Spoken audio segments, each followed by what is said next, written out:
What is good, YouTube? What is up, PlayStation Nation? It's your boy Jay Barry, and I'm back with another video. Couldn't say that properly. Back with another video. Here to talk about some Final Fantasy Remake once again. This is Final Fantasy VII Remake news number 13. Lucky number 13, man. Definitely appreciate all you guys coming through and watching these videos. Staying up to date with pretty much my most anticipated game this year.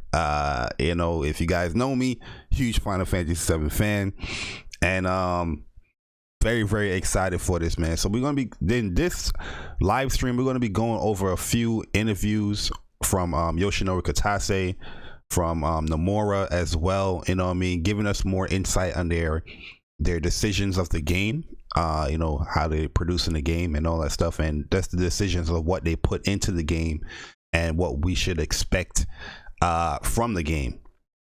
And you know, I titled this video "Meeting Fans' Expectations" because I do really believe that they are meeting the fans' expectations with this game. You know, like one thing I really love with this game is this battle system, man, and I know it's going to be a very controversial thing because, you know, a lot of people like to be fake hype about you know, they like, you know, turn-based stuff when they don't really even play turn-based games. But I really do feel like this battle system for Final Fantasy VII Remake is probably the best battle system in a Final Fantasy game to date. My personal favorite battle systems in Final Fantasy has always been like 10, you know, 13. I know 13 gets a lot of you know, scrutiny when it comes to the overall game, but I really do feel like the battle system is just like super fun. And I always love 13 battle system. I think 10 battle system is amazing. Obviously 7 as well. 4, I love 4. 4 is like 4 is like my second favorite Final Fantasy. Well, 2 in America, but you know, 4, you know, when they remastered or remade the games and put them on, like, you know, PlayStation, Super Nintendo, and Game Boy Advance and all that stuff. 4 that introduced like the ATB, the active time battle system, and I always love 4, man. Like Cecil Harvey, second favorite Final Fantasy character. I love that character. If you guys look at like my favorite Final Fantasy characters, they always very like complex, you know what I mean? Like you have Cloud, you have Cecil, you have Tidus as well. Tidus, I love Tidus. Zidane, you know what I mean? I love those characters, man. And Terra's up there too. But I like the cast. I like the cast more than Terra herself in 6. But yo, Tekken God Jess, what is up, man? Yo, Boro, what is good, man? It's not a complete game. This is what I want to say about Final Fantasy before we get into the video, guys, because, you know, I was watching Luca's podcast yesterday, Scumpcast. Shout out to Ash and Luca. And, you know, there was, you know, going back and forth, you know, like debating as far as how the game is and it's a ripoff and all that stuff. And in the chat, I was making it very clear. I was making it very simple. I was just like saying a lot of people is upset about this game, but they're not following the actual game. It's kind of crazy. Like a lot of the questions that people will bring up and people will ask and all that stuff, it's there. It has been answered, you know, by Square Enix. You know what I mean? Like Square Enix has been very transparent with this game from the conception of, you know, them reintroducing the game, you know. And you know, people's asking these questions like, when is the next one going to be coming out? Back in Tokyo Game Show last year, they announced during that time that the second game is already being developed. You know what I mean? Because the first game was pretty much done, but it was reworking things and, you know, fine tuning everything. And I'm just shocked to hear like people say, "Oh, we gotta wait 5 years for the next game, and we gotta wait the next game. When is the next game gonna come out?" They're just robbing the fan. They're gonna leave us on the cliffhanger. I'm just like, yo, guys, follow the game. You know, I hate when people act like fake mad about something that they're not really interested in. There's people that haven't played the original game to this day, the original game has, especially this generation, the original game has came out on PS4, have came out on the Switch, have came out on the Xbox. You already could have played it on the PC. You could play it on your cell phone. You know what I mean? You can play anywhere there's a gaming device. You can play the original game, and people still yet to play it, but are upset on how they're doing this game. This is all a new experience for you. What are you upset about? You know what I mean? Like I said, Final Fantasy VII Remake, guys, it is a full game. It is a full game, guys. There is no shortcuts. It's a full, complete game. It's a full game, but it's a fraction of the overall Final Fantasy VII story. You know what I mean? And what I said about what I mean is about that is that in the original game you had the 3 discs that had told a fraction as well of the story in the Final Fantasy VII universe, right? But that was a full game. And yes, the story was, you know, much more, you know, vast as far as just going outside of Midgar, but in this game they have added so much into the actual remake. They've fleshed out characters like with Jesse, Biggs, and Wedge. Avalanche is going to get much more fleshed out as far as you getting a more of a personal attachment, you know, to those characters in that group and what they have done. They probably even going to allude to stuff outside of, you know, Midgard, because Avalanche is a huge branch. It's not just, you know, Barrett with Jesse, Biggs, and Wedge. It's a huge branch, and they kind of alluded to that in the demo where, yo, Persona, what's good, man? They kind of alluded that to the demo where they pretty much, when you had President Shinra and Heidinger, they was talking, it was like, this, it might be the same group that, you know, try to assassinate your life. They are alluding to the other branches of Avalanche and all that stuff. And you also saw that as well with Wutai, you know, in one of the trailers where Barrett was like, yo, we ain't part of no Wutai and all that stuff. But Avalanche is a huge group organization. And so we're going to get more and more in detail, you know, with that as in this remake, with Cloud and Tifa's relationship, that is even going to get more fleshed out as well within the remake. So I'm just like I don't understand how people can have so much gripes with a game that they never originally played. You know, a lot of people that do have gripes with the game, they're not really interested in the game. You know what I mean? But they're getting their gaming politics on to be fake mad so people cannot support the game. It's ridiculous to me. Yo, Karan, what is good, man? They reveal all that in Before Crisis. Yeah. You know what I mean? When, you know, the Avalanche group and all that stuff. And that's what I think they're going to be doing here in the remake, because if, like you said, you played the demo, they alluded to some of that stuff already in the demo. You know what I mean? So I think guys, we're going to get a huge story in here, man. And also Kitase, I see a lot of people very confused as far as how the length of the game is going to be. The producer, Yoshinori Kitase, he already confirmed that it's to be 50 to 60 hours.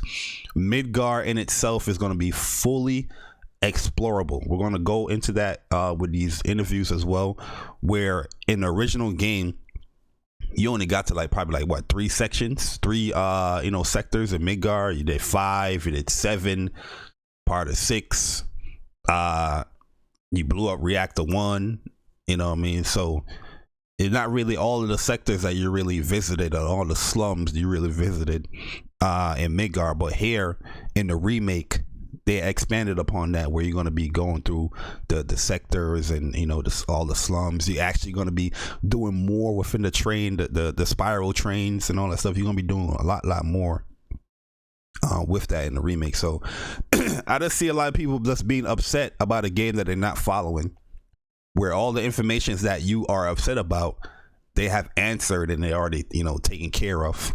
You know what I mean? Like, I'm baffled that, you know, people is coming up with all of these excuses not to get the game, but these questions and these concerns that they have was already been answered by the producer, the director. And that's another thing as well. A lot of people, they say they're purists of Final Fantasy 7 and all that stuff. But if you're a purist of Final Fantasy 7, the original game, all of the people that made the original game is here making the remake. You know what I mean? You got Nonoki, what's his name? Nonoki Hamaguchi. You got Yoshinori Kitase. You got Tetsuya Nomura. The list goes on of all the original people that have been, developing the game, produced the game, directed the game. They're all collectively back on this project with the remake. So I've seen people saying that the pureness of the game is not there. That it's an embarrassment, and I'm just like, I don't think you was a fan of the original game. Because even when you play this demo, they capture the essence of the original game. You know what I mean? That's from the music itself. That's from the character dialogue itself. You know what I mean? I was just blown away. Midgar is a massive world. It's not just a small. Yeah, it's not. It's a massive multiple cities. It's a massive city with multiple cities. You know what I mean? And you get to explore all of that. And normally I would have watched like a preview or read a preview, with games I'm anticipating. But I was watching some of the YouTubers, and as they explain what they have played with the 4 hours that they have played, and they spoke about like chapter 2 in the game and how chapter 2, now you actually really feeling the impact of what you have done, blowing up the sector. I'm blowing up the reactor, and how it affects people's day-to-day life. I was mentioning that, when we were streaming the demo and all that stuff. And I was like, yo, you're going to get a much more impact from the city itself and how it affects the people, even though you're overall trying to save everyone, from, the earth being destroyed, Gaia being destroyed and all that stuff, the planet being destroyed.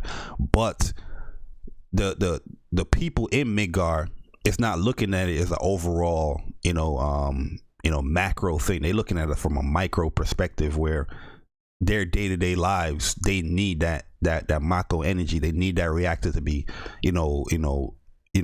operating for them to construct their day-to-day life. And you're gonna go through that as you're playing the game, which we never really got from the original game. So those little details like that really gets me excited about the remake, because like I said, you're taking my favorite game of all time, but you're even expanding upon that. You know what I mean? You can still play the original game. You can still love the original game. You know what I mean? I've beat Final Fantasy 7 more than 20 times in my lifetime. You know what I mean? And I still love it to this day. I'm playing it on the Switch, where that's the only platform where I haven't beat the game yet, on the Switch, and I'm playing through the Switch right now. You know what I mean? And I still love the game. But that wouldn't hint, you loving the remake doesn't hinder your love for the original game. I think a lot of people, fight through that, where this remake, they can't confess anything good about it because they don't want to taint their love for the original. It's crazy, man. It's crazy. But take it from a person that loves this game, that have 100% of this game. I'm not just talking about just beat the game. Like I said, I could do a full-fledged strategy guide on this game. Write it out real quick, real quick. You know what I mean? And and break things down about this game. 100% completed it. Have done everything in the game. I've collected everything in the game. You know what I mean? And I can tell you that my love for Final Fantasy 7 is still there, even when I play this demo, the remake. Yo, what if you are disappointed in the remake? If I'm disappointed, I'll let people know. That's the thing. That's the thing with me. Like, a lot of people get misconstrued, is that like the things that I love, I'm very critical of. You know what I mean? The first time Final Fantasy 7 was revealed to us at PSX, like the whole battle system and all that stuff, that was the first thing I questioned. What's the battle system? That's the first thing I questioned. That's why when they reintroduced the game at State of Play, that's why I went into so detail of like predicting how the battle system is. I did a almost 3-hour stream letting people know that this is going to be a hybrid battle system. Like, you know, here's my thoughts on why I think this is going to be a hybrid battle system that's going to play into action, and it's going to also play into like a classic kind of like a turn-based kind of thing. And when they revealed that at E3, like if you watch the Square Enix E3, I did it on my channel. Like, yo, I was just like, oh my god, this is what I was talking about. You know what I mean? But I was going into that detail with the battle system because that is something I know that they have to nail. I know that they couldn't just replicate a Final Fantasy 15. You know what I mean? And people will be satisfied with that. I know they couldn't just copy Kingdom Hearts and people will be satisfied with that. They will have to construct something of their own to make this game feel different. And I'm pretty sure when you play this demo, this game feels way different than a Final Fantasy 15 than a Kingdom Hearts battle system. And I love Kingdom Hearts battle system for an action RPG. Final Fantasy 15, I had my fun with it, but I didn't really feel that game was like a difficult game. You know what I mean? I didn't really feel like I was really, you know, challenged in that game. I was just more like, these are like cool effects that's going on. I'm zipping in and flying through. I'm like, this is really cool. This is fun. You know what I mean? But I wasn't really like challenged until certain aspects, like when you go through those dungeons and you got to get like the I forgot what the blades are. That part was like difficult because of the enemies was like level 90 and plus. You know what I mean? But as far as the whole experience of Final Fantasy, it was like a difficult experience. Here with this demo, just by the demo alone, I was over here thinking and plotting, and okay, he's about to attack. I activated tactical mode. Oh, I see him about to attack. Let me roll out of here instead of actually trying to use a ability, because you're going to get hit out of the ability. You know what I mean? So there's a lot of thought. There's a lot of thoughts and there's a lot of thought that you're gonna have, and strategy that you're gonna have using this battle system. You know what I mean? And it's very clear from the demo. You know, I see people struggling with a Scorpion boss because, one, they're not listening to the character banter. You know what I mean? Like, a lot of people, they play games, they're not really paying attention to that stuff. They're not listening to the character banter. And two, they're not strategizing. They're just thinking it's a hack and slash. If you go into it with that mindset, you're going to get washed in this game. Yo, Johnny 81, what's good, man? You know what I mean? But going into the battle system in this game, like I said, I feel like this is going to be like one of the best battle systems in Final Fantasy 7. I mean, in Final Fantasy period. It's very addicted. It's very fun. I do. Yo, Rome Rush was good. I do like the fact that you have to do something to fill up ATB rather than just sitting back. And I love turn-based games. I play turn-based games. You know what I mean? I play turn-based games a lot. But, you know, I also like action as well. But this is blending two things that I like together, and then making it one congruent, you know, battle system. And it's very smartly implemented, man. And I love it. I also was watching Press Start, and I hear Alex, you know, he was saying that he wished like the 12 Gambit system was in there. And Final Fantasy 12, I love that game as well. And I do feel like when it comes to a battle system, that's probably like one of the smartest battle systems out there with the Gambit system. There's so much you can do within the Gambit system. Yo, make anime great again. What is good, man? There's so much you can do with, you know, 12's battle system, where the Gambit system that shined, you know, the Gambits that shined within that game. You know, like fighting, what's that last boss, Yasmit, that big ass dragon. Yo, there's so much ways you can manipulate that dragon with the Gambit system. But what made it cool that, yo, your strategy worked with this super ultimate boss. You know what I mean? But one thing about the Gambit system is the Gambit system takes you away from actually doing something. Like I like battle systems where, I'm not saying that you have to do that with 12. You know what I mean? Because even when I had the Gambit systems up in 12, I was always switching to the characters, making sure they're doing what they're doing. You know what I mean? Because I like to micromanage a lot.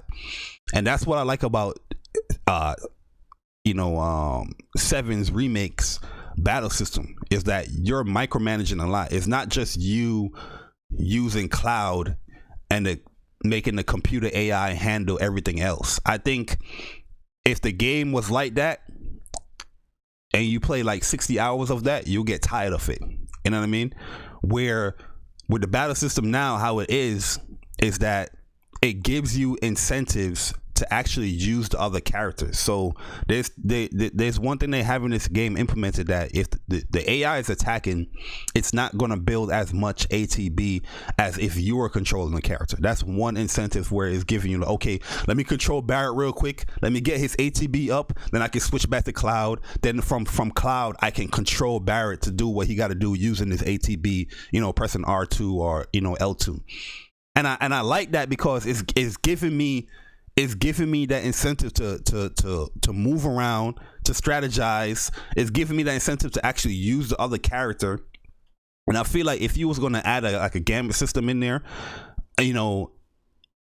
there would be like later on in the game, there would be no real use of using the other characters outside of, I just want to control this character. You know what I mean? But here, this is actual incentive to like, maybe I got to switch over to Barrett real quick. You know what I mean? Because he got a long range. He can attack these characters, So yeah, I get where he was coming from with that, with the basket. I do love the gambit system in 12, but I feel like it would take away from the intimacy that you have with this battle system. The game have parries. Yeah, it does have a parry when you switch over to Punisher, and then Punisher you have a parry as well. You have a Punisher, but Punisher you don't have like a block in Punisher, but you can parry if you press the R1 button.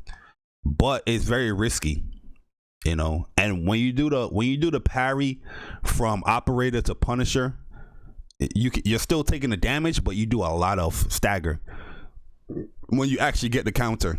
So it does pay off in stagger, but you definitely got to be, it's not something that is abusable, you know what I mean, because you are taking damage as you do it. And that's like I said, this is why I love this battle system, because they're implementing battle systems that I love in previous Final Fantasy games. Like I said, I personally feel that 13 battle system is one of the best. I know a lot of people give me a lot of gripe when they say that, but there's a lot of stuff that's in 13 that's in this game here, where you have the stagger system. They brought that back into it. Really, really cool. You know what I mean? And like I said, man, it just gives you incentives to use the other character. Yo, Michi, what's good, man? It just gives you an incentive just to use the other character. You know what I mean? Because my whole mindset of just playing is like, I'm just gonna pick Cloud all day. You know what I mean? I'm just gonna use Cloud all day. You know what I mean? Like the original game, or most people just use Cloud all day, right? But in this game here, Cloud can't reach like a drone that's have a turret base that's shooting up in the sky. He can't reach that. Barrett can reach that, and you get that a little bit when you first fight the heli gunner, where you have Aerith, you have Red 13, and you have Barry, and Barry is the one that can really attack them like it was regular attacks where everybody got to use like magic or something like that, which you still get that within this game here. So that's why I honestly love this battle system, man. It's just a short little dose of it that I got with the demo. But I'm gonna be playing it. I'm gonna play the demo again just to show off certain things again, because I don't feel like this battle system is deeper than people think. You know what I mean? Where I even seen people saying that you just gotta press square to win, and that's far from the truth with the game. Yeah, a regular little grunt soldier. You know what I mean? Like, they even kept it tried and true how easy the first actual enemies that you fight in Final Fantasy 7 when you hop off the train, they even made it tried and true with this game, where you just defeat those enemies real quick and you level up to level 7. You know what I mean? That I was just like, yo, they even went that far into detail to capture the original game. I was just like, yo, these guys are on it, man. They're on it. You know what I mean? It's just crazy, man. Yo, when we meet, what's good, man? What is up? What is up, man? Yo, Ron says, Salty, I'm trying to connect my Vita to the PS4 so I can play at work. Oh yeah, through remote play. You can use remote play from your phone too. I don't know if you have your DualShock on you. You know, you can connect your DualShock Bluetooth wise and play from your phone. That's what I'll be doing at work. Like at work, I'll take like a little break, then I will connect, you know, my phone to remote play, and I will edit videos, or you know, I'll check up on stuff. Like if a game that I'm playing, I will check up and make sure everything is right, so when I come back home, I'm good. I do that at work a lot, yo, real talk. You know what I mean? Where people be like, people will message me, they, yo, Bar, are you home? I'm like, nah, I'm not home. I'm remote playing for my job. But yeah, man, I love the battle system. I'm just loving this remake, man. But we're gonna go into a little bit more in depth with everything. As we you know, show these interviews that these guys have been having. But my biggest gripe with everything about this game is just the people who haven't played this game before, the original game, no interest in this game. They're having issues on how this game is being implemented. I just don't know how you're having an issue with a game that you never experienced in your lifetime. How can you have an issue with how, you know, Square is implementing it? And then even if you had an issue how Square is implementing the game, you don't know why they're doing the things that they're doing. Like people forget, you know what I mean, that Final Fantasy VII back in its day, you know, was like technologically superior to how RPGs was being done, you know, back in the cartridge days, right? Where they implemented the full FMVs, you know, motion capture, not motion captures, but cut scenes, you know, the 3D within the you know, the world, the environments, the battle, how it looks, much more different than everything that we have played from, you know, the cartridge days, you know, with the prior you know, systems. Yo, Jordan, what's good, man? And the funny thing about it, well, Final Fantasy VII back then, even though they were limited, you know, because if you compare today's technology with the past technology, even though they was limited with certain things, they still had to put that game on 3 separate discs. Okay, where you have part 1 where you got up to Medea, where Cloud was losing it, where he dropped it to the live stream, you know what I mean, the live stream, and you know, he was pretty much Mako poisoned once again, and he was just losing it and all that stuff. Then from there you have part 2 where it continued after, you know, you fought you know, the was it diamond weapon that you fought? No, it wasn't diamond, it was ultimate weapon that you fought. One of the weapons that you fought, I forgot which one you fought, the black one that you fought. No, diamond weapon is the one that you that attacked Junon, right? But you fought that weapon, and from there, that's where part 2 picked up. Then part 2 ended around when you got to the northern crater, and then you know, from part 3 is just a lot of, like, you know, cut scenes and all that stuff. But from northern crater throughout, that's part 3, still within the whole game, but they still had to break things up into 3 different discs, right?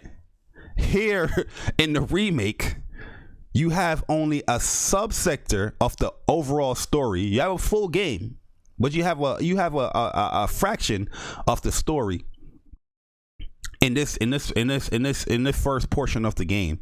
That is already 2 discs, 2 full Blu-ray discs. That's 100 gigs.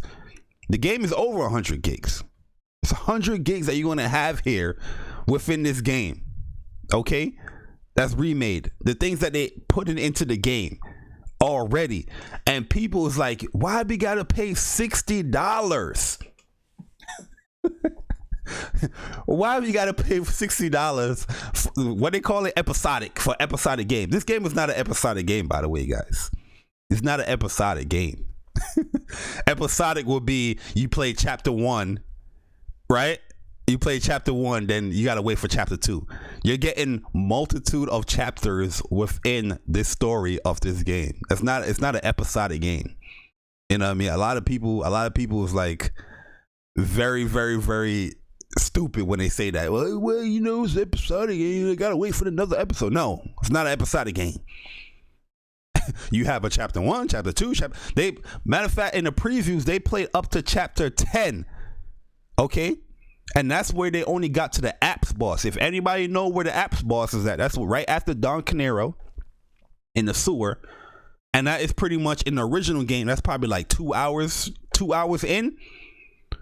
That's chapter 10 in the remake. Big difference. You know what I mean? There's a lot of content being put in here. You know what I mean? And I don't get why people's calling this game an episodic game. If you want to call it like, yo, this is part 1, you know, part 2's coming, part 3, yeah, I can understand that. But saying episodic doesn't make any sense.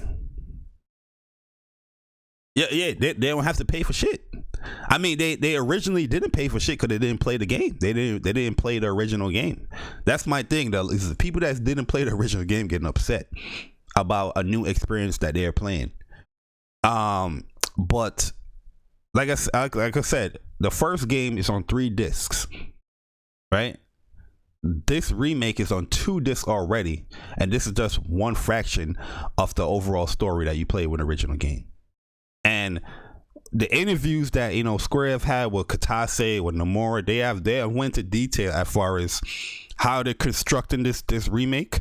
I'm not even going to talk about the story aspect. I'm just talking about as far as the environments, the world, what they're doing. Just that aspect alone, you can't expect this game just to be on one full disc, one full game, and just come out. You know what I mean? Because even if it was one full game, it's gonna be like about 7 to 8 discs that you're gonna have to have with this game. You know what I mean? And what game do you know that have came out where you had 7 to 8 discs? And that's just me. That's the minimum. Because, you know, after Midgar, Final Fantasy VII opens up. There's other towns, there's other, you know, places that you got to go to. You know what I mean? There's other aspects of the world that you got to go to. So you added on the Midgar, you added the Midgar aspect, right? You had the open world aspect that you're going to have to add with the second edition, the second part, and the other towns and parts of the game that you got to implement as well. So me to say 7 to 8 discs, that's the bare minimum. What I think is going to be for the full complete package of the remake, as far as what they're putting into the game and how the remake looks and all that stuff. That's just bare minimum. And people think that's going to be $60. What game has that much content that's $60? Let me know. Huh? What game that has that many discs, that much content that you think you're gonna get $60 to play this game? Huh?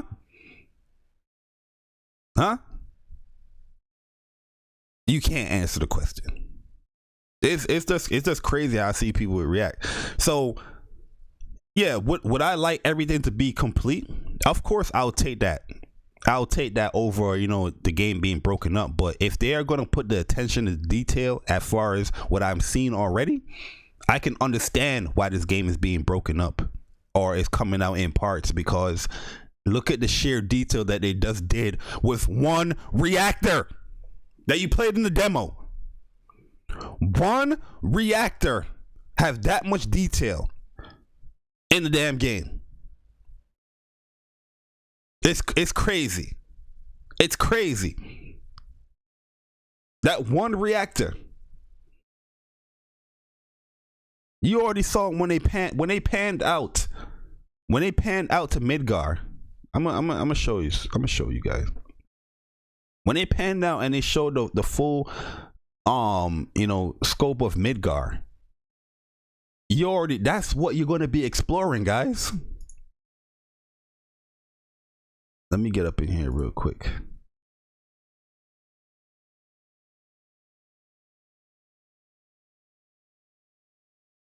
Oops. I pressed the wrong button.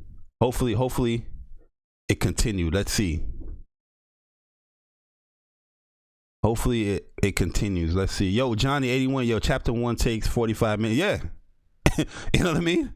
That's just one chapter. Did the stream stop? It didn't stop, right? Everybody's good? Everybody's good to go? Cool. Let me just make sure the stream did stop because I pressed the end the stream button by accident. All right. So here we go. Let me go in here and show this. Just this alone right here. Just this alone. This is what you're going to be exploring, guys, in Midgar. You never could have done this in the previous game. But here, check this out.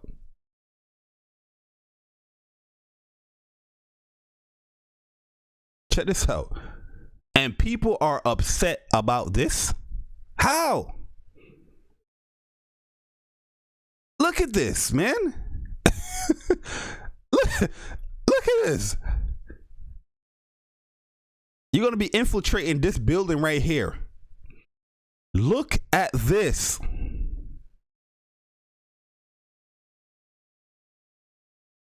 Let's stop it right here. So this right here, this is just one fraction, guys. This is just the upper plates.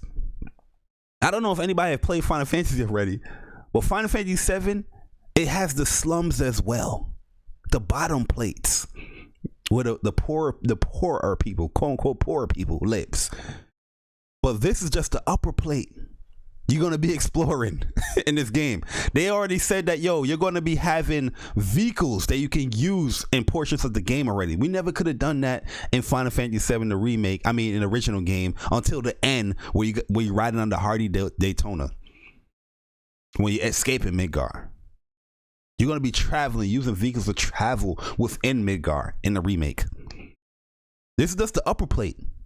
Seventh Heavens Bar over here in Sector 7, that's in the slums. The bottom plate that you can explore in. So you got the upper plate that you're gonna be exploring, and you got the bottom place, the slums that you're gonna be exploring. And people are just like, why they just done Midgar? Why we couldn't just get the original game? I kid you not, if it was just the original game, people would be complaining as well. They'll be complaining as well, man. It's crazy how the complaints that people have that this is what they're paying for. You know what I mean? That you can explore this whole city, this vast city, and you're gonna complain. But you know why they don't know these things? Because they're not following the game. Plain and simple. They are not following the game. Every time I hear somebody ask a question, I'm just like, yo, follow the game. People come into the live streams that I do all the time. They're like, yo, Barry, how much this ain't gonna be? Follow the game. I want you to do the due diligence and do your own research because it's there. And here we're gonna talk about it, man. We're gonna break down a few things as far as how the battle system is, because here, you know, I go to this site here where you can get all the interviews, all of the information for Final Fantasy 7 Remake at Square Enix's own site. And here they're going to talk about the battle system here as far as how each character feels unique. And this is what I mentioned earlier, where I was saying that this is one thing. Like, I understand people were saying like you can get like the gambit system in there, but I do feel that it would take away from you actually getting an incentive to use the other characters. If it was implemented in there, that would be cool. You know what I mean? Like I said, I love the gambit system, but I do like how tactile this game feels as far as, yo, in this situation, I got to use Barret. You know what I mean? And I'm controlling what I'm using Barret. Then I switch over and now you control what I use Cloud. But if I have ATB, then I can, you know, do, okay, I don't have to fully commit to converting over to Barret or Tifa or whatever, but I can press the R2 button and then I can control and use the abilities that they use that I want them to use while using the ATB. Yo, question: Last of Us Part 2 or Final Fantasy 7 Remake? Oh, Final Fantasy 7 Remake. I love the Last of Us, but not more than Final Fantasy 7. But here we go, guys.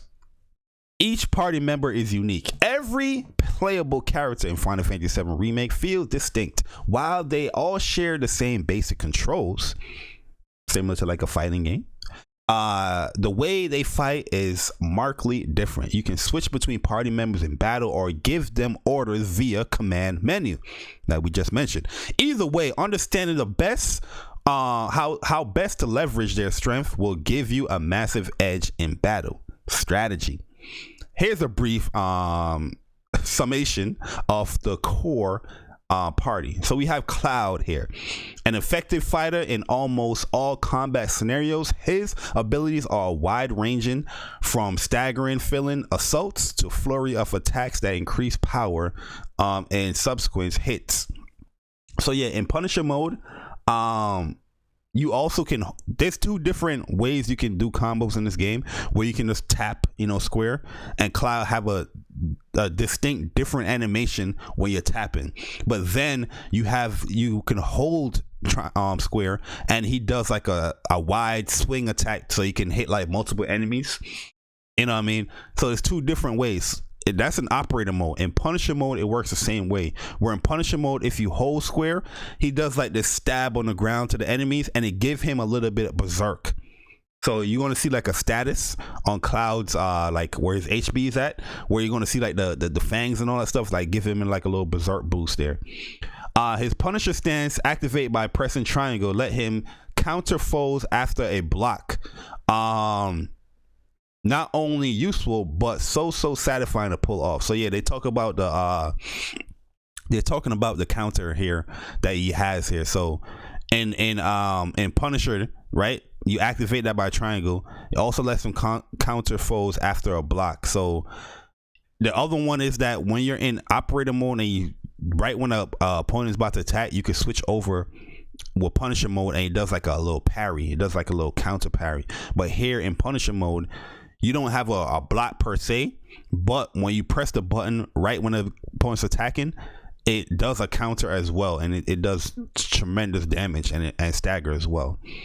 And there you have Barrett. His signature gun arm makes him the logical choice to take out enemies that are high up or far away. But he is far more he has far more utility than that. For example, his steel skin, which is an ability that a lot of people don't use. I watch a lot of people's live streams when they doing like the guard scorpion and all that stuff.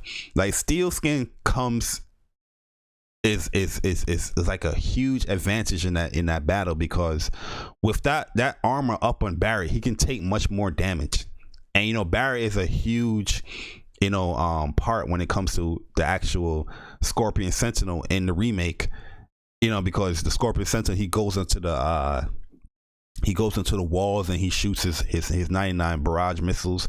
But if you switch over to Barry and have steel skin, you can just continue shooting and you won't be flinching like that. You know what I mean? Like how you have to block and stuff like that. But steel skin is very important. Ability means that he can't be interrupted by foes when using magic or abilities. That saved my life more than once. So you know what I mean? Steel skin is very important in that battle there. Then you have Tifa,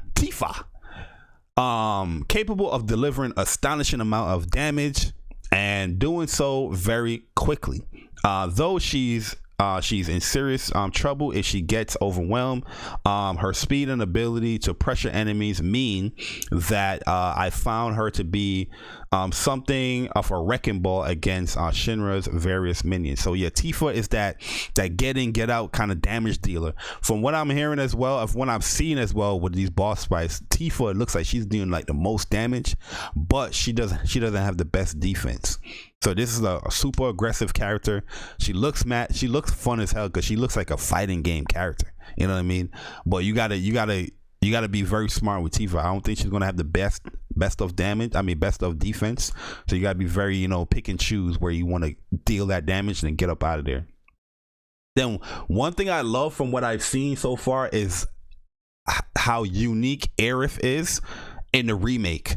You know what I mean? She's no longer using her rod and dinging you in the head with these enemies, then jumping back. You know what I mean?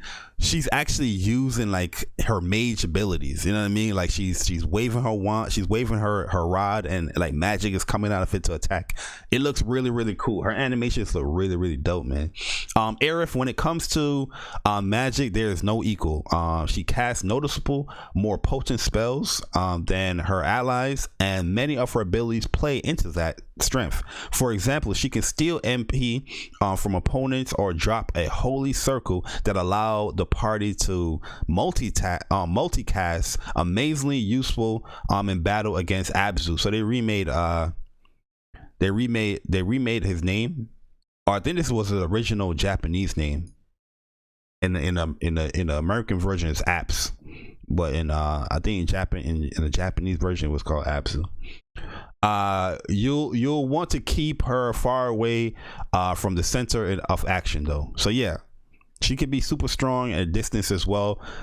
Using her magical abilities, like this holy circle seems very very like a cool magical ability, where if you cast it in that AoE area, and not AoE but in that circle area, your party members can cast multiple things in there. So if you cast in fire, you probably can cast fire again. There's so many fake Final Fantasy 7 remake fans. Yeah. Everybody's favorite game, but they hate the remake. You know what I mean? I don't understand that, Cyber Dragon, man. I don't understand that at all. But yeah, here you got Tifa stuff. Tifa with her little quick kicks. So ATB is essential, guys. ATB is this is what I've been saying from the jump when this game got announced, is that this ATB is unavoidable. A lot of people's thinking that this game is not going to take any strategy. You're falsely fooling yourself. This is the core essential of how you're going to deal damage in this game. Is ATB your abilities? Yes, pressing square, pressing triangle to switch might do some damage, but it doesn't do that substantial damage that you need to take down an enemy. You have to use your ATB, you have to use your abilities, and this is what I'm talking about here. Standard attacks exist primarily to add ATB. So a lot of people misconstrue this as well, where in a traditional turn-based game, there's moments in the game where you're not doing anything, right? You're filling up that ATB gauge, just being there, because that's what you and that's what the enemies are doing, right? Your ATB is visual, where you see that your bar is being filled up, and certain characters, they have the ATB bars where they fill up much faster than other characters, right? And in Final Fantasy 7, you can manipulate that a little bit, through materia, because there's sometimes if you fill up all materia, it slows down your ATB a little bit. So you got to see and play around which material you want to put on and all that stuff, right? But it's just individual characters that's just faster, that's in general, than other characters. Like I know Tifa, her ATB fills up way faster than Barrett's, right, in the original game. But while the ATB bar is filling up, you're not doing anything other than, if the other character's ATB is filled up, you can hold that and wait till the other character's ATB fill up, and then you can go and do what you got to do within the menus. If you want to attack, if you want to use magic, if you want to use an ability, if you want to use an item, you have that chance within that ATB bar filled up to do what you have to do, strategize when you want to do. In this game, they're adding an action portion where instead of ATB just filling up automatically, you actually have to do something. You got to use your standard attacks to fill the ATB bar. And they gave you 2 ATB bars to use instead of just the one that you have in the original game. Or in 13, well, 13 I would say, like 13 had ATB as well, but you had like action bars in 13. So that's the biggest difference with an original turn-based and this game, is that now you're just being a little bit more, you're being a little bit more, what's the word I'm looking for? I guess not useful, but you're just being a little bit more intact as far as what you're doing in the battle system, as far as you being more active, where you're actually have to do something to actually fill that bar up instead of it filling up automatically. So a lot of people misconstruing like as far as like this game is not going to have any strategy and all that stuff is a complete hoax. It's a complete lie. They are lying to you. They're straight up lying to you because you have to have this bar right here. You have to have this gauge, this ATB gauge right here to actually deal real damage to these enemies. And they're going to talk about it here soon for a second. So if you expect to win a battle by spamming the square button, you will die.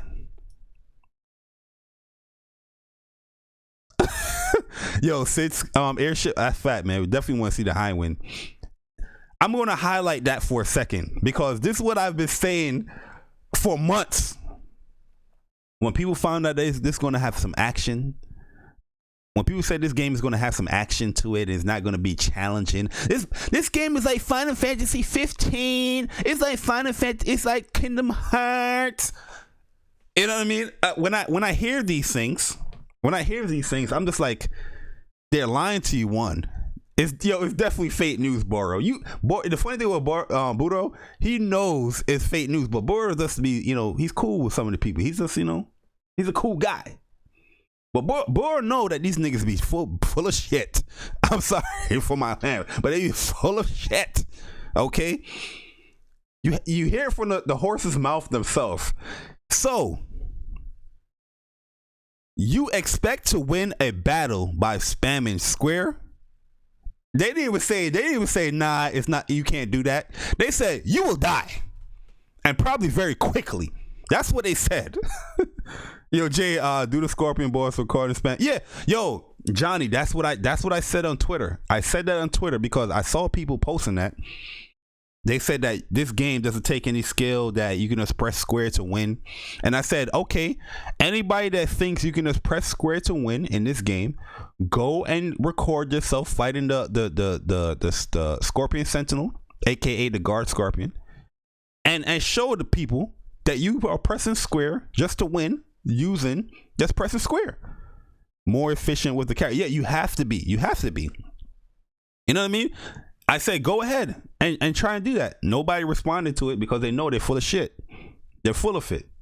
But this is what I've been saying for months. You guys have been keeping up with these videos. I've been saying it for months. I've been saying that, yo, you can't just press square in this game. And that's even before me. That's even before me even actually, playing the game myself. It's just, I just see that, I see the core design of what they're going for, right? Yeah, they want to give you that feeling that, you're doing something within the game. Yeah, you're doing cool stuff, pressing square, you got combos, but you have to implement that with your ATB. You have to implement that with your abilities. You have to, because that's what's dealing damage. The first time fighting a sweeper, right? First time fighting a sweeper, I seen people pressing square. And they're getting bopped by this sweeper, and I'm just like, out in my mind, I'm just like, yo, use your abilities. Your ATB filled, use it. And because person square, bodied. I've seen people when they get to the shock troopers, bodied. Imagine you can't just keep spamming square in the first chapter. Imagine, like, yeah, that's what I'm saying. Like, even in the little demo that we played, you can't just keep spamming square. You can't. You know what I mean? Yo, the shock troopers try to do that. They will dodge you. The shock troopers literally dodge you. You have to really manage and watch what they're doing. You know what I mean? Like one thing I like to do in this game, I like to use the tactical button. So I like to press X. Even if I don't have ATB, I press X just to, just get myself aware with the situation, what's going on. Like, how are these enemies attacking? What he's about to do? Is he about to lunge at me? I press X real quick and I say, oh, he's about to lunge. Let me dodge. Or let me block. You know what I mean? Just so I can assess what's going on. But that's that demo alone. You can't just spam square. You can't. The first enemies, yeah. The first enemies, you press square, and the whole square, they dead. Yo, Roxas, what's good, man? He said people really wanted a complete turn-based gameplay option. Crazy. Yeah, I mean, you kind of have that here with the classic mode. One thing I don't like is that classic mode is set to easy. I don't like that at all. I feel like they just need to have like a normal option with classic mode as well. If people just don't want to, if they don't want to press square, they want to let the characters fill up the ATB gauges themselves, and then they do the stuff within the ATB. That's perfectly fine, right? But I think classic mode is a cool implementation, but just having it on easy, it sucks. But the funny thing about this is that I know people personally, right? Because classic mode is pretty much Xenoblade Chronicles 2 battle system, right? Or you can say 12 battle system, where 12 you can set your attacks to, auto, and then from there you can, do your skills, your abilities, and magic and all that stuff from there, right? But it's literally Xenoblade 2 Chronicles 2 battle system, and I know people personally that love that game. They sing high praises for that game. But they bash this one. Even with classic mode, they bash this one. Craziness. It's craziness. Because Xenoblade Chronicles 2, what you doing? What you doing in Xenoblade Chronicles? They're doing auto attacks, right? Then you got to do your auto attacks. Then you got to wait till that little skill thing fills up so you can do an action or ability. Just like how this game is to do the real damage. You know what I mean? And people like, yo, this game is amazing. It takes strategy. Xenoblade is amazing. Xenoblade Chronicles 2 is amazing, man. Nintendo got a gem here. It got a gem. This game, classic mode. This is not classic mode. This is not turn-based. And when I break it down, what turn-based really is, like, a lot of people got into turn-based games when this, ATB has been implemented with Final Fantasy 4 and so on, right? You're literally just waiting for a bar to fill up, and then once that bar fills up, that's when you decide if you want to attack, use your abilities, your magic, and items. Note with classic mode, they're doing everything for you. So in this game, it's already in the mechanics that the normal attacks, you're going to build up ATB. So using classic mode, the AI is actually going to be doing the normal attacks, right? You're not doing anything. You can put the controller down while the AI is doing it. Just like a turn-based, you can put the controller down until you get your ATB bar filled up, right? The enemies still doing what they got to do, just like an old school turn-based game. The enemies are on their own ATB, right? Where they got to wait until they can attack. And then once that bar fills up, what you do? Just like this game, once that bar fills up, what you do? Then you can use and your abilities and all that other stuff. No different. Only difference is that you don't have an attack option. It's just abilities, magic, and item. Where in the old school game, you could just do a basic attack when your ATB bar fill up. In this game, your basic attacks is to fill up the ATB bar. That's the biggest difference. Crazy. Yo, imaginary enemy, man. I learned midway through the demo to switch between Cloud and Barret to build ATB bar much quicker. Yeah, because the AI, this is what I was saying earlier in the stream, that one thing I like about the battle system is that it gives you more of an incentive to use the other characters, because there's times where I'm like, okay, I want Barret to be at 2 ATB gauges, fill, right? Then I go back to Cloud, and then from controlling Cloud, I would, press R2 and use Barret's abilities from there, right? In this game right here, the AI, when they're attacking, they don't gain that much ATB bar as far as if you were controlling the actual character itself. So I thought that was smartly implemented as well, because like I said, it gives you more of an incentive, and I do feel that's going to add a little bit more difficulty later on into the game, because there's going to be times where it's like, yo, I need to heal up Barret, but I ain't got no ATB bar. The computer's over there. I got to switch over real quick. Let me get some ATB, then switch back over to Cloud. Then we can use some, heals and all that stuff. It just adds a little bit more challenge to the game as you, further advance. Yo, Craig, what is good, man? He said, this ain't Mass Effect. Yo, did you see the Notorious Dre's tweet yesterday about the remake? He got so many replies. No, I didn't see it. But I'll check it out.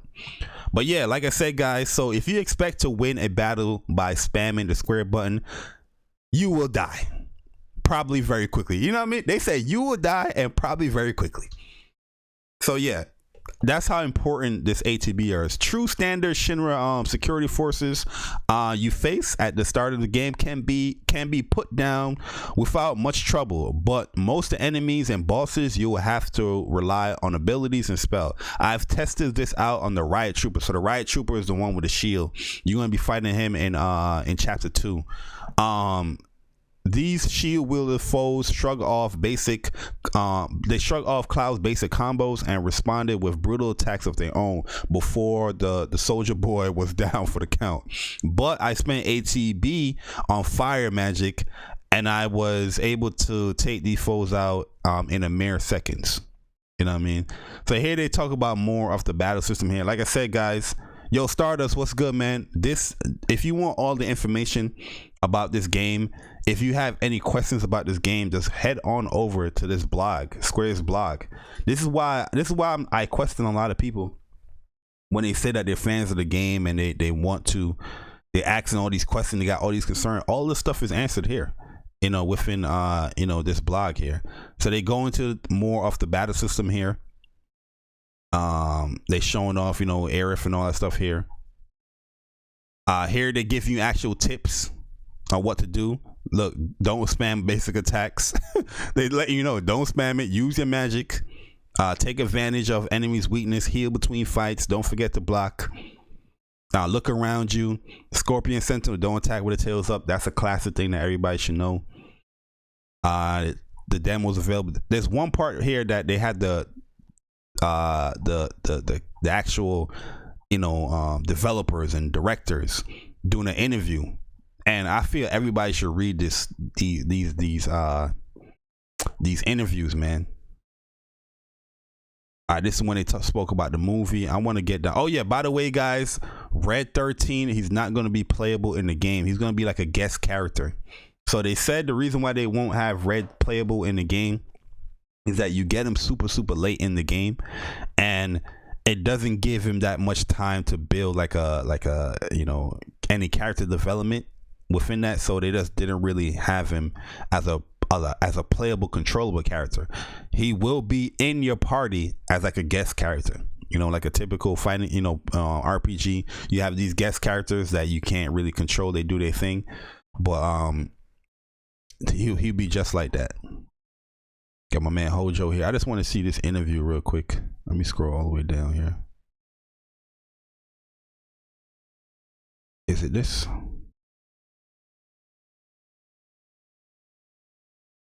Oh, this is the music when they did the music trailer. But yeah, this is where you pretty much get all the information. This is where I've been getting all the information about the game, like all the streams that I had. This is where I got the information. Look at that, man. That's Shinra build. Look at that, man. Jesus.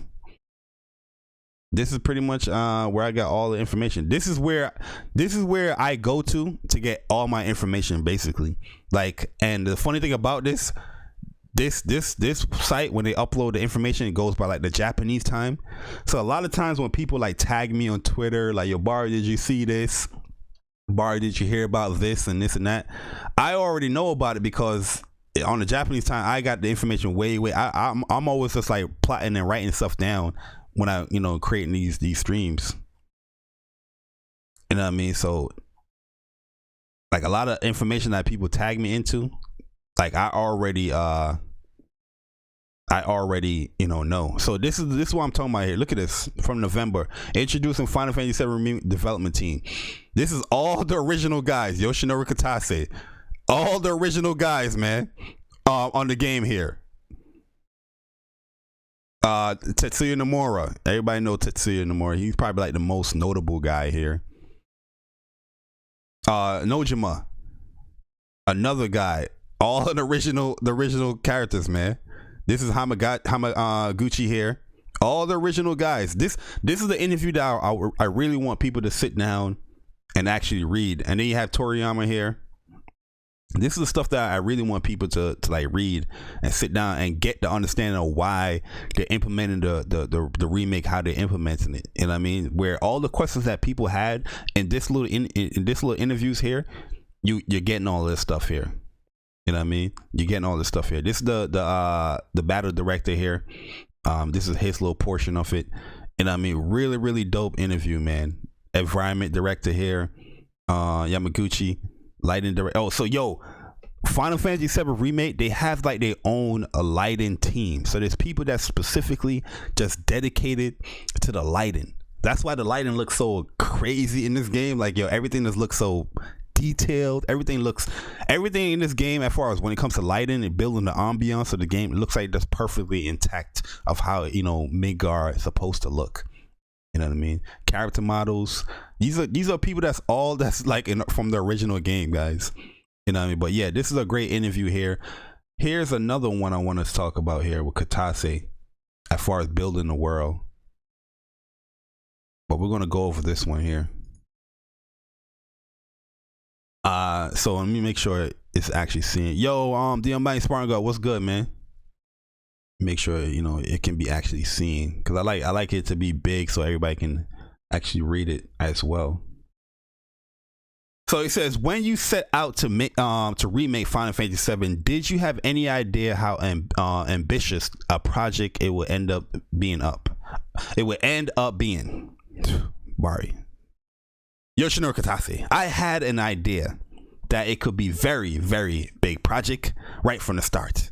That's one of the reasons it took a while for it to get off ground, because I felt if we're going to do it as an eternal developed project, once again, I told you guys they had CyberConnect 2 that was originally doing the remake.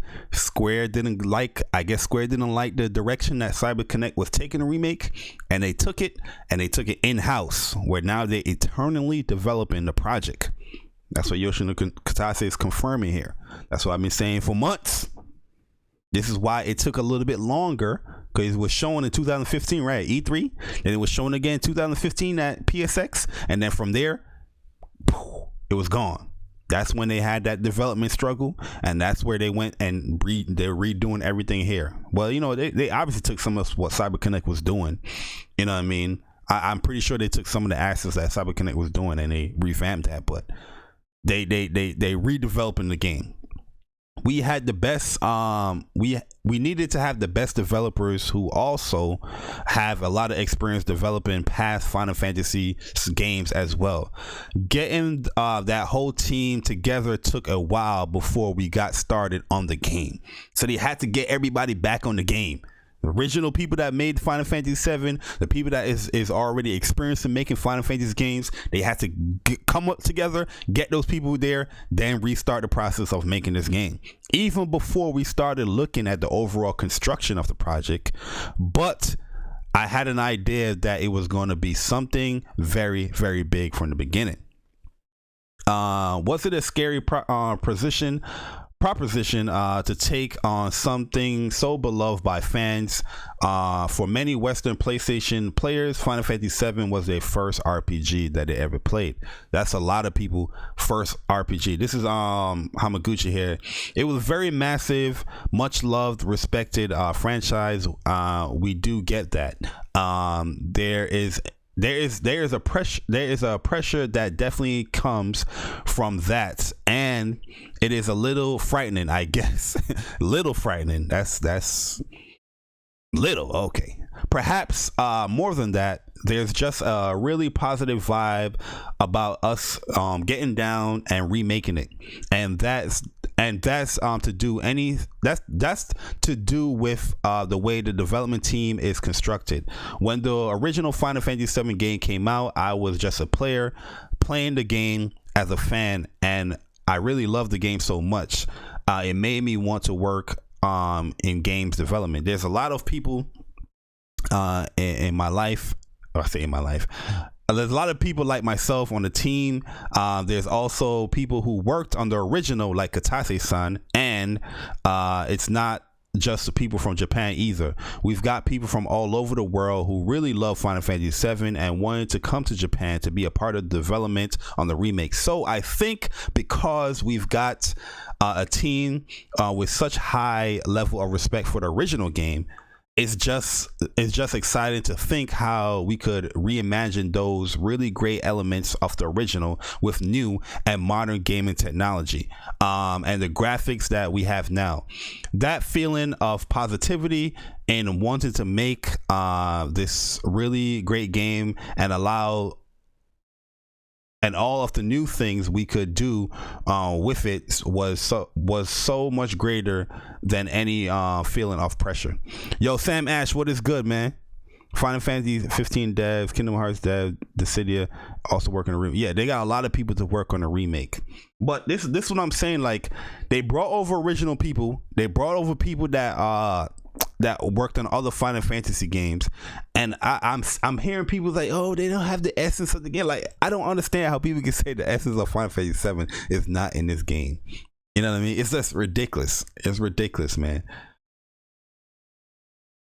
All right, so this is when they talk about the voice. I wanted to, where's that part where they start talking about the level building and all that stuff. The first episode level. What kind of length can you content? Oh, so here we go. What kind of length and level of content are we looking at for the first episode of Final Fantasy VII Remake? Although this is Hamaguchi once again. Although this is a part of a bigger story, it really is a self-contained game in its own right. We approach the development with the idea of making a game that has the equivalent volume to any of the other numbered Final Fantasies games. Let's highlight that for the people in the back here, because this is where I see a lot of people being surprised. Whose tweet is blowing up? Oh, somebody, I'm gonna check it out soon. I'm gonna check out the tweet. Post the tweet in the chat, Cyber Dragon, if you can. So this part right here, I'm gonna highlight for the people in the back, because this is the main concern I see people's like questioning and asking and all that stuff, and they don't really play Final Fantasy games, so they don't understand like the type of content that you're gonna be getting. Like 15, I consider 15 like a much shorter Final Fantasy game, but 15 has a lot of side content in there as well. Like 15, I've played over like 120 some hours in 15. You know what I mean? Just to complete the whole game. I know it could be much quicker than that, but I did almost all the side content in 15. The dungeons, the silo, hunting quests and all that stuff. I did all of that stuff in 15. You know what I mean? And I consider that a much shorter game. The original Final Fantasy VII game, you can pretty much beat that game in like probably like 30, if you're not rushing, like 30, 40 hours. But to do everything outside of it, like the side content and all that stuff, that's like a good 60, 70, almost 80 hours. You know what I mean? And if you want to, there's extra even side content, like secret stuff, that's even longer than that. You know what I mean? And there's stuff like, there's the chocobo farming, there's a chocobo racing. Like if you're really doing that like the original way it's intended, not glitching it, you can spend a lot of time in Final Fantasy VII original game. But they say, although this is a part of a bigger story, like what I said, Final Fantasy VII Remake is a full game that's just a fraction of the overall story of Final Fantasy VII. That's what I said. Although this is a part of a bigger story, it really is a self-contained game in its own right. We are Shut up, light skinned. Team Tifa all day. Big nose, big lip, Caribbean out. Yo, Garuda, man, y'all appreciate the donation. That's $60. Oh, my man said, shut up, light skinned.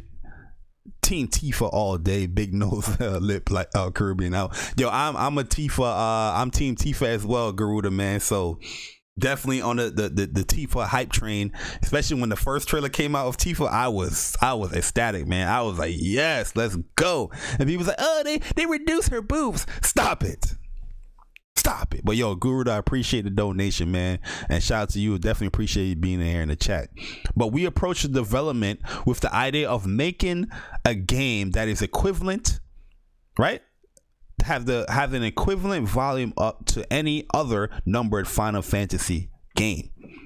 You know what I mean? So I don't understand how people are like questioning or they're having like this worry that this game is going to be short content because they didn't play the original. They think that this game is going to be equivalent to how the original is going to be 5 hours in Midgard. That's why they keep calling it episodic. I don't get why people don't just follow the game. This is a simple follow the game.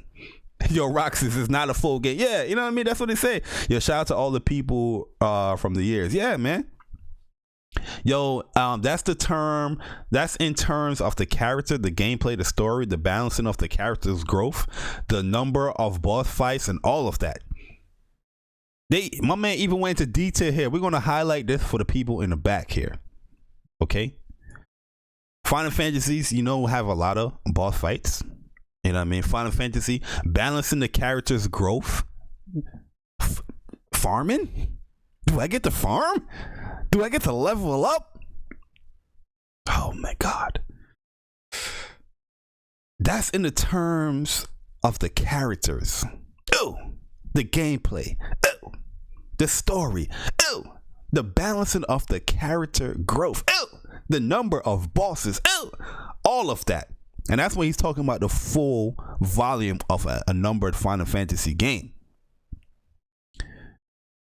If you look at those terms, you can get a good rough idea of what you can expect from this game. This is why meeting fans' expectations. This is why I've titled it this way. Y'all, I'm messing with. If I mess with you, I'm just making it. Nah, it's cool. I don't get offended, my man Garuda, man. I definitely appreciate being in the chat. I ain't seen you in a minute too, man. But you know what I mean? This is why the title of this video is meeting fans' expectations. Because when I look at, I'm a fan of Final Fantasy. You know what I mean? And I look at what they're saying here, and they're saying that it's gonna meet all these criteria to make up a full equivalent Final Fantasy numbered game. And this is just one, part of a bigger story. I'm all for that. I'm all for it because I know with the other parts, you're going to take that same love and care, that same volume of work you're going to put into it. Because I expect the part 2 to be bigger than, part 1 because you're getting open world here now. You know what I mean? But man, oh man. Very, very exciting, man. Very exciting. There's another one I wanted to talk about here. In the process of reimagining the vivid memories of fans, it wasn't this one. Any aspect of response, really excited fans. This one. It wasn't that one. What? Oh, this is where they was leading up to the stuff we said. If Final Fantasy VII Remake proves to be successful, do you think you'll consider similar remakes of other entries in the series? He's like, no. It's actually very confusing.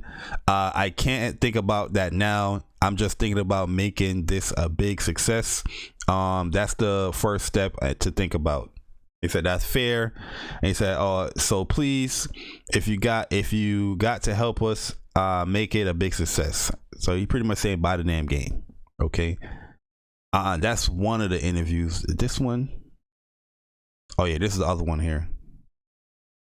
I'm gonna be mentioning a few things here, then I'm gonna get into my spiel again.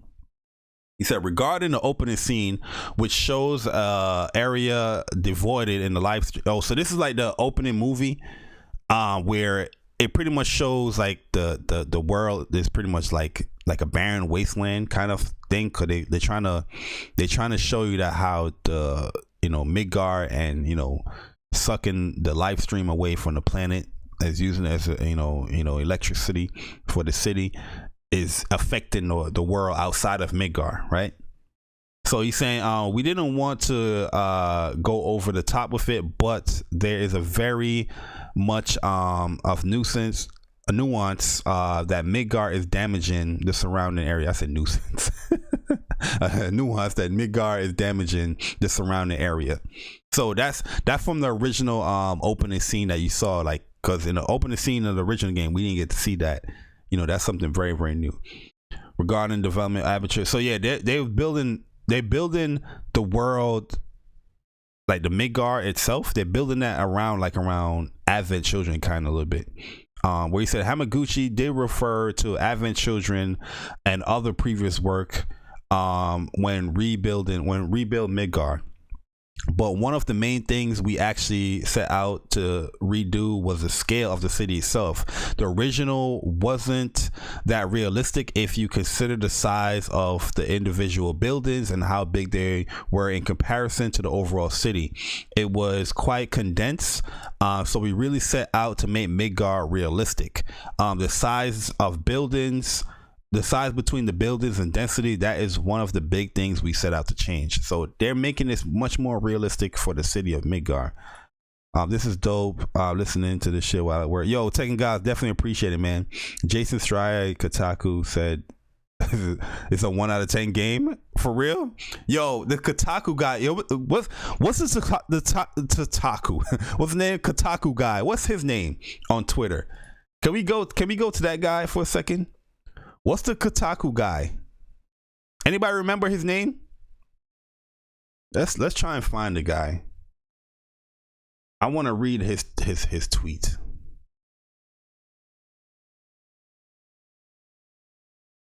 Cause this guy was crazy. Oh yeah, here it is. Here it is.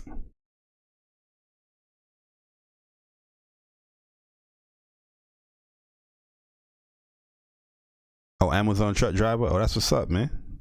Here it is. This guy right here, Chris Kohler. Wow.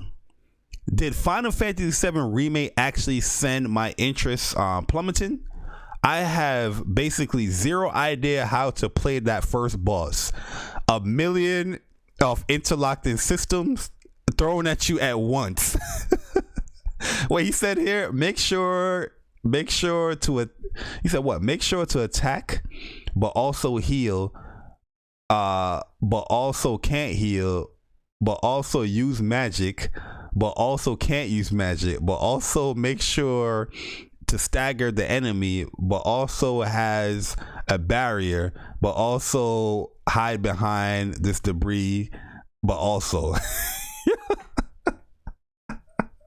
yo, this is the guy. Yeah, this is the guy right here. He said, yo, basically zero idea how to play this first boss. 1 million of interlocking systems that's thrown at you. This is crazy in today's like gaming industry when it comes to the media, is how brain dead these people can be when it comes to playing a video game. This demo pretty much set up all the mechanics that you will need to take on this first boss. Just from the first encounter that you have, letting you know how to attack. The second encounter that you have, letting you know that here's how you use ATB bar. The third encounter, here's how to block. Here's how to dodge. You know, here's how to use fire. Here's how to use the Punisher mode. Here you have the sweeper. Here's how to get stagger. It's weak against certain elemental attacks like lightning and stuff like that, right? Then you get to the boss. Then Barry asks, how we expect to fight this thing? And then Cloud is like, use lightning magic to overload the system. It will give it a lot of damage, give it a lot of stagger. So one, they give you the tutorial as far as reading it, right? Then two, they actually give you the voice prompts on what to do. And then when you don't use magic, Barry is going to be like, yo, this thing is not going down. And Cloud is like, well, I told you to use lightning magic. And he's like, oh, I didn't think you was being for real. You know what I mean? Like, yo, they actually give you hints as you're fighting a battle. So this game is very easy to pick up, but I can see it's very hard to master as well. But saying that there's a whole bunch of interlocking systems here is wrong, because You have your basic attack, then you have your ATB to use your abilities. You need your ATB to use your magic, your special abilities and items. No different from our like a older school Final Fantasy game. You know what I mean? So for him to not understand these basic concepts of this game is very very it's asinine. My man Baron would say very asinine. You know what I mean? Then he's like, yo, make sure you attack, but also heal, but also can't heal, but also use magic, but also can't use magic. Like you can't just go into this game thinking that you're just gonna be, oh, I got ATB, let me just use it. You gotta watch what the enemy's doing. If you are about to use a ATB bar on an ability, a magic item, and the enemy's attacking, it will hit you out of that item. It will hit you out of that ability. Yo, we're still Final Fantasy VII Remake gushing. Yo, but Roger, what's good, man? It would do that. So you gotta be planned, and you gotta be very careful when you're using these abilities. Like there's many times when I remember when I first played this game, the demo, and like I was just use this ability here. Yo, you had regular enemies just hit me out of the ability. That little thrust move, my bad. The braver, they would hit me out of it. There's times where I wanted to heal up, and the sentinel scorpion, the scorpion sentinel was throwing missiles at me while I'm trying to heal up. It hit me out of using the item. Yo, it's crazy how the media is, man. They're really this bad. They did the same thing with Cuphead, yo. Cuphead, the dude was like, I can't get past the tutorial because he did not read to jump off of this platform, and then while you're in the height of the jump, to do a dash to get to the higher platform.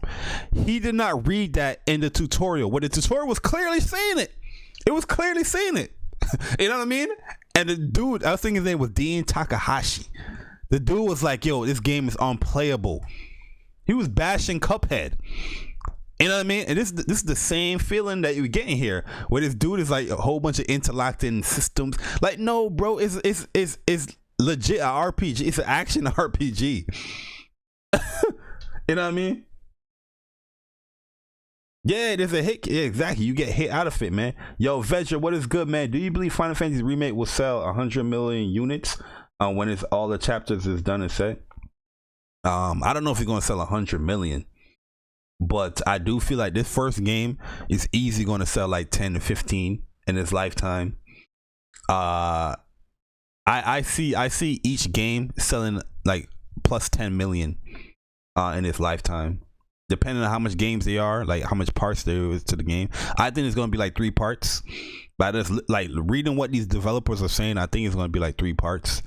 But I do feel like each part is going to sell like 12, 15 million each. I don't know if it's going to hit 100 million though. I don't know. And the funny thing, people's not understanding as well. Square already came out, guys, and said that they're not doing next generation with their games. So part two is going to be a PS4 and probably a PS5 game as well. It's not going to be a dedicated PS5 game. I just want people to understand that as well. It's going to be a PS4 and a PS5 game with part 2, not just a PS5 game. What about Ghost of Tsushima? Well, I'm not going to talk about Ghost of Tsushima here. This is more like a Final Fantasy stream. I'll talk about Ghost in a different stream, like Speak from the Heart. Each part might sell less than the other part that happened to the Final Fantasy trilogy. Yeah, it might, but I feel like this, if you want to get the overall congruent story, it's gonna you're gonna want to play the other parts here. But yeah, here's another part where they said Kitase said they really wanted to show off. They really wanted to show the everyday lives of Midgard, partly to show how they live in this massive city powered by Mako energy, how and when they use it to tell the aspect of the story. In the original version, went straight into the bombing mission. We wanted to have that feeling that is already on the way. You were in the middle of the action, yet if you immediately went from there into the panic caused by the bombing mission afterwards, you wouldn't understand the impact it had on the inhabitants' everyday lives before the event interrupted them. That's why we started with this domestic kind of scene. So, you know what I mean? So in this remake here, like I said early in the stream, you're gonna see the impact that this mission had. You have an overall mission to save the planet, but that mission is gonna, heavily impact, the people that's living in this city, and you're gonna actually kind of see that more often with the remake, where you really didn't see that in the original game, which is really, really cool. Yo, Mike, what's good, man? Let's go. PS5, Xbox, Series X. Yo, Ice Queen Gaming, what's up? I going to pre-order Ghost of Tsushima tomorrow. Yes, I've been very busy. Yeah, Ghost of Tsushima is very pre-ordered, but I'm not going to be talking about Ghost here, guys. What happened to the game trilogy? Yeah, so Square already came out and they already said that their future games is going to be not like next gen exclusives. They're gonna have, on the PS4, Xbox, or whatever consoles. So a lot of people was like saying that this game, I'm gonna have to get a PS5 to continue the game. No, you're not following it. Like I said, it is very simple, guys. Follow the game. If you're interested in any game, any game there is. A lot of people are interested in Ghost of Tsushima. You're interested in The Last of Us. What you do? You follow the game. You read up on what the devs are saying. You read these articles. You read these previews. You know what I mean? You read these things. Where I feel like with this game here, Final Fantasy VII Remake, nobody following the game. That's why they have these stupid ass questions that they're asking themselves as far as, what is this? Why is the game like this? When is the next game coming? When is that? Blue, black, blue. Big, bad, boo. Bad, boo, boo, boo.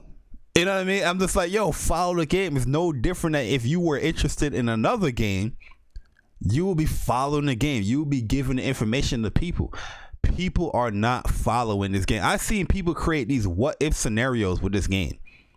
It's like, what if this game is like 5 hours, but the second part is like 10 hours, and I can see Square getting away with doing this because people are willing to pay the $60 for these episodes, and this is what gaming is going to be doing with the other game. I'm just like, yo, guys, follow the game. That's the most respectful thing I can say to people. I don't want to disrespect anybody.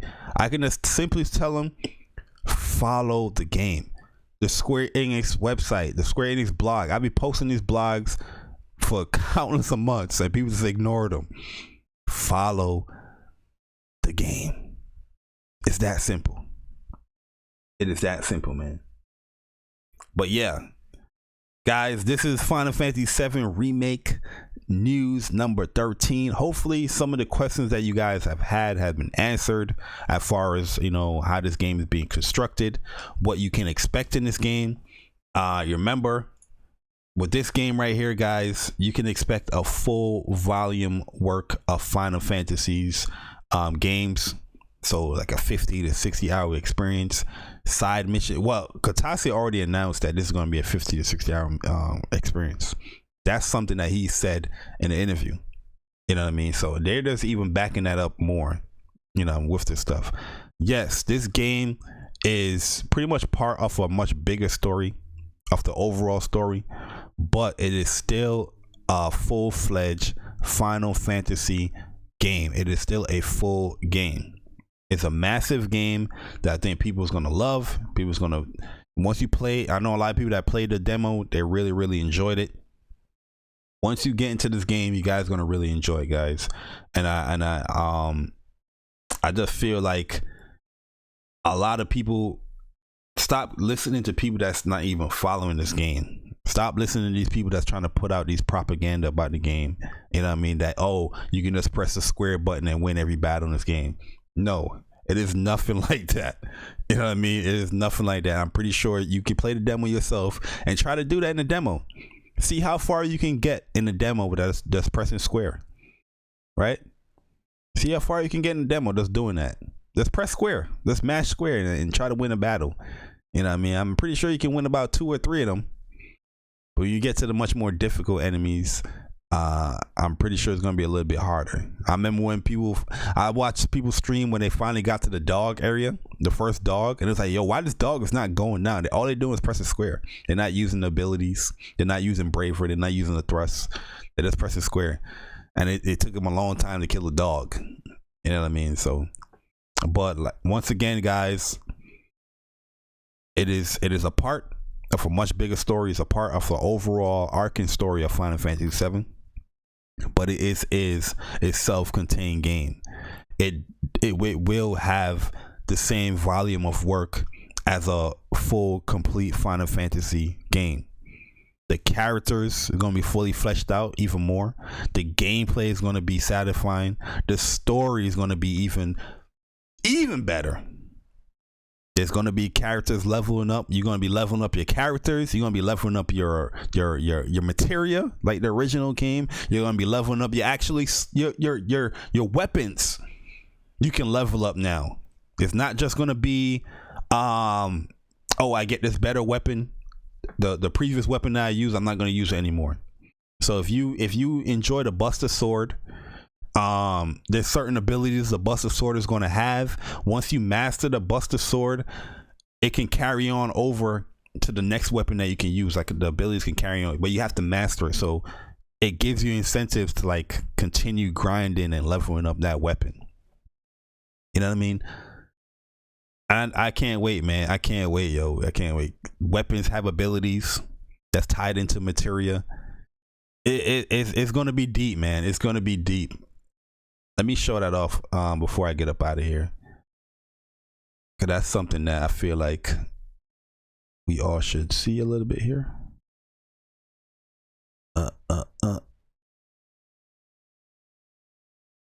Where is that? 1 second, guys. I'm gonna find it. But like I said, you can level up your materia. You can level up your weapons. You have your summons as well. That's one thing we ain't even bring up yet. Summons. You're gonna have that as well. You have your mini game that's gonna be in the Titanfall Princess. What is up? Yo, T-Sheets Haters Bar. Yeah, man, they gotta learn. They gotta learn, man. Cause there's a lot of people hating on the game for no reason. They're just hating. Because like I said, it bothers them that they're remaking a game that they probably did like in the past. But a lot of people hate to see like change. But from what I've played and what I'm seeing within the game, yeah, there's a lot of changes in there, but they still keeping tried and true to the original concept of Final Fantasy VII. You know what I mean? I'm all for that. And it's a remake. So here it is right here. Let me show this off real quick. So here it is right here where, like I said, each weapon is going to have its own like abilities and stuff like that, but you can level up your weapons. Like in the original game, see how you have the iron blade, the hard edge, the nail blade, the Buster Sword. You have all those games. Like in the original game, you have the Buster Sword, right? And once you get the second weapon, you're not really using the Buster Sword ever again. But this game, it gives you an incentive to continue using a Buster Sword and mastering this weapon. So you have a weapon level here. See, it's right here. Let me see if I can zoom in one more. Oh, not gonna work. So you have your, oh no. Where'd I go? Where did I go? There we go. So you have your weapon level here. You need 5 more experience to get to the next level. Here's the actual like the grid for each weapon. So the Buster Sword core, right? And then you have your skills here: magic attack power +5, magic attack +5, HP plus 100, strong attack damage and Punisher mode, 5% boost. And here you have these other little skill tree parts of the Buster sword where you can level up. You know what I mean? So it gives a very, very unique, experience that you never really got in the original game, where it gives you incentives to continue to level up that sword and mastering it. You know what I mean? So yeah, you can play darts. You saw that, and here's the weapons right here. Like I said, man, really, really cool stuff here. Really, really cool stuff that I feel that people is gonna really appreciate that stuff, especially if you love like RPGs and this aspect, like the micromanaging in the menus. Like I love that stuff. You know what I mean? You're gonna love this aspect of the game here. And this is where they talk about the materia. So a lot of people didn't know that when you're in battle and you press the touchpad, you actually you get like this information area here. And I forgot the materia what it's called. It's not sense anymore. It's another material what it's called. Maybe they have it up here. I forgot what it's called. Oh yeah, here it is. Assess. You get more information as far as the enemy's weaknesses and all that stuff. But if you want to see like the bestiary of the enemy, there you can in the battle you can press the touchpad and you will get this information. You're not going to get all the detail from it, but with the accessibility, you're going to get all the detailed abilities and all that stuff. You know what I mean? So yeah, there it is. Yeah, assess. But yeah, man, I feel like this stuff right here is gonna bring even more, the value to the game as far as what you're gonna be doing. Like, and that's something that wasn't in the original. You're still gonna have the materia that you gotta level up. That's in the materia slide, the AP. You know what I mean? So it's gonna be amazing, man. Like I'm telling you, man, this game is gonna be amazing, and I can't wait to play it, man, for real. Look at the detail, the shared detail. Look at Aerith home. I remember showing this off in the past streams. It's Aerith home right here. Look at the sheer detail of that, man. Look at our house. The lighting, this is amazing in this game, man. The lighting, yo. You know what I mean? The church here. It's just craziness, man. Craziness. Look at that, man. Look at that, man. Oh, this is that is this the actual parry here?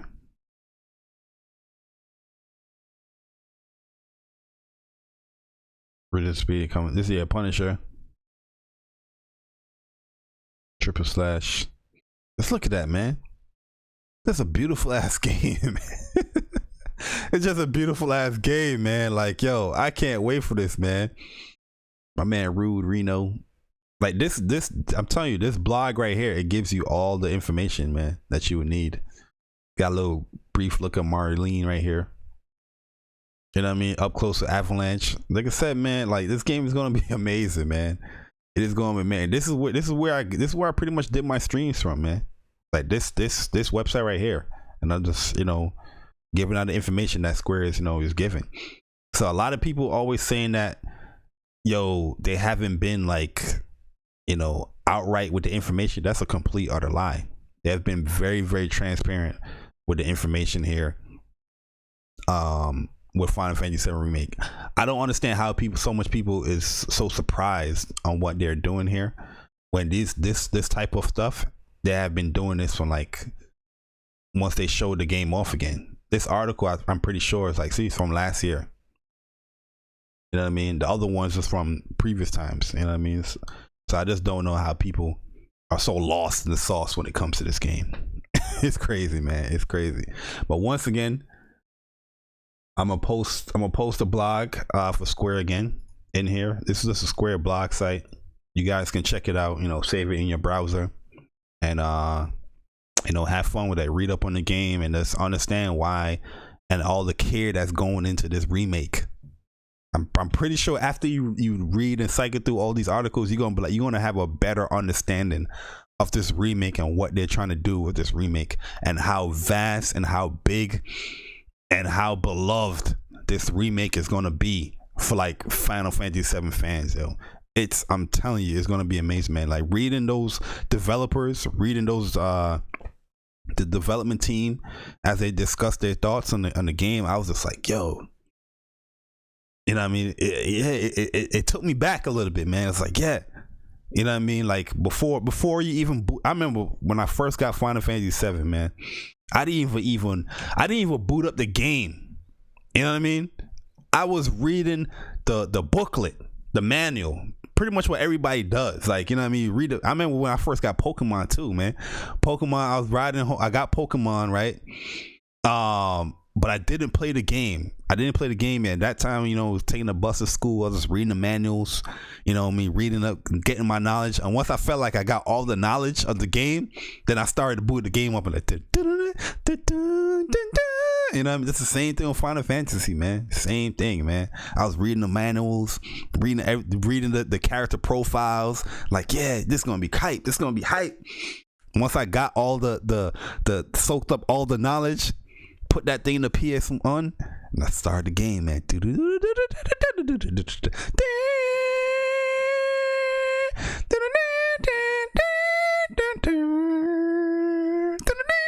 Yeah, man, this takes me back, man.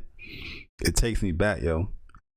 They don't have to understand shit beforehand by the game and play. Yeah, but you know how it is, you know, with this day and age, Michi. Like, people want to act like they're fake upset about things, but my thing is just like the information is there, that everybody is questioning and having this hard time to figure out the game. The information is there about the game. They have a blog specifically set for all Square games, and you know, Final Fantasy 7 has been, you know, in the news a lot. So these articles are there explaining these things that people are questioning, but nobody wants to follow the game. Yo, Titanfall Princess, all we have to do is wait. So my Grand Blue and Neo 2 should keep me busy too. Yo, in March, that's all what I'm doing. I'm not playing anything other than Grand Blue. Like Neo, I want to get Neo, but honestly, I'm just gonna wait on that because March, I'm just gonna be playing Grand Blue. Like I've been ghosting in Grand Blue. I've been ghosting in Grand Blue, just, you know, playing that up, you know, trying to get Lancelot. Lancelot is not easy. He's not an easy character to like master, but I've just been trying to level him up.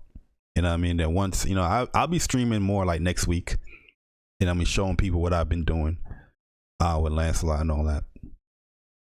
Yo, Barry, get me more hype for the game now. Yeah, yo, I'm telling you, Nancy, read these developers' thoughts, read these articles, and, you know, the appreciation is gonna be there more. I know people is appreciating the game already. People are hyped for the game already, but once you read these developers, like, you know, comments and stuff like that stuff, like understanding their logic towards the remake, it gets me even more excited, because I'm like, yo, you're not just making like a, you know, you're not just taking from the original game and just re-resin it, making it a little bit prettier. You know what I mean? Everything is story beat for story beat from the original. You know, that would be cool. I wouldn't really complain about it because I love the original game, but the fact that you are actually even trying to dive deeper within the story, you taking some of like the Final Fantasy compilations, you know, from the game to the movies, you're taking that stuff in consideration, and you're making it into a congruent story. You're consolidating all of that stuff. That right there, it just shows me like, yo, you're putting a lot of love and care within the game. You know what I mean? Oh yeah, I got Persona 5 Royal as well. I got that coming as well. Yo, Arsenic Steel, man, they don't follow the game. IGN sure, Crack Gamer sure, Dealer Gamer sure, actual game publisher devs now. Yeah, it's crazy.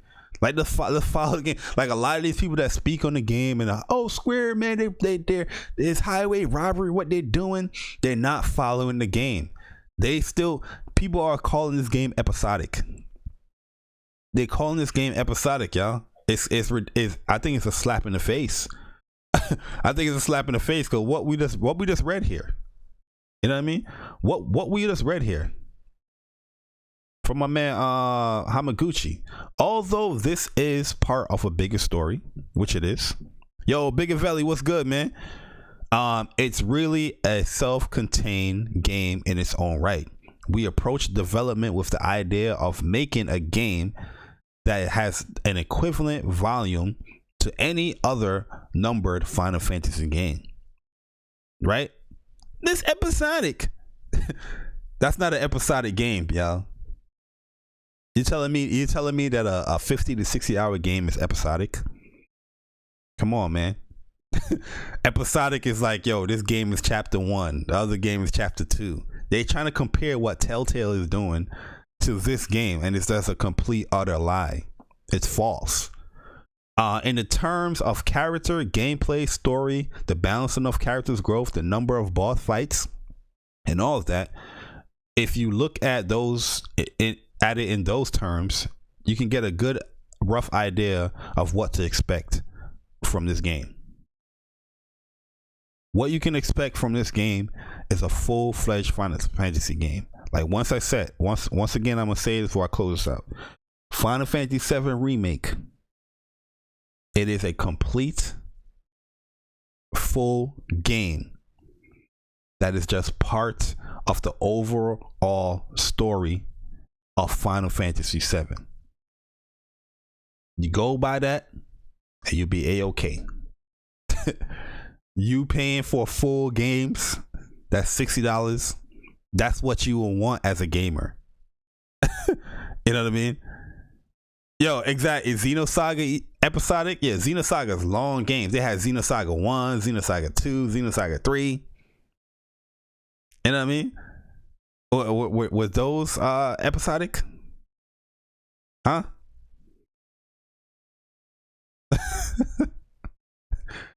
We were crazy, man.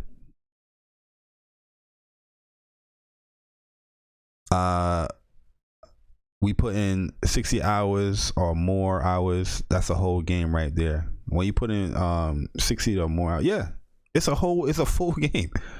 And you know what I'm saying? It's an RPG full game. You know what I mean? Where you're going to get the character development. You're leveling these characters. That's why I showed off that it's not only the characters that you're leveling up, it's the weapons that you can level up, the material that you're going to be leveling up. You know what I mean? There's material that you're going to have to find out there. These summons that you got to find and get. Then you have these boss characters. Just look at the first boss that you fight in the game. Yo, Paul G, what's up, man? The first boss that you fight in the game in the demo, the Scorpion Sentinel. That's a 9 to 10 minute fight. I played the demo 5 times. I've played the demo 5 times, and every time the actual fight for the Scorpion Sentinel is it always rounds up to like 8 minutes to like 10 minutes every time, regardless of all the knowledge that I have now, all the time. And that's just the first boss fight. There's many other fights that you're going to be having in Final Fantasy VII, guys, in Midgar, by the way. And that was the first boss fight in the demo that lasts that long. Huh?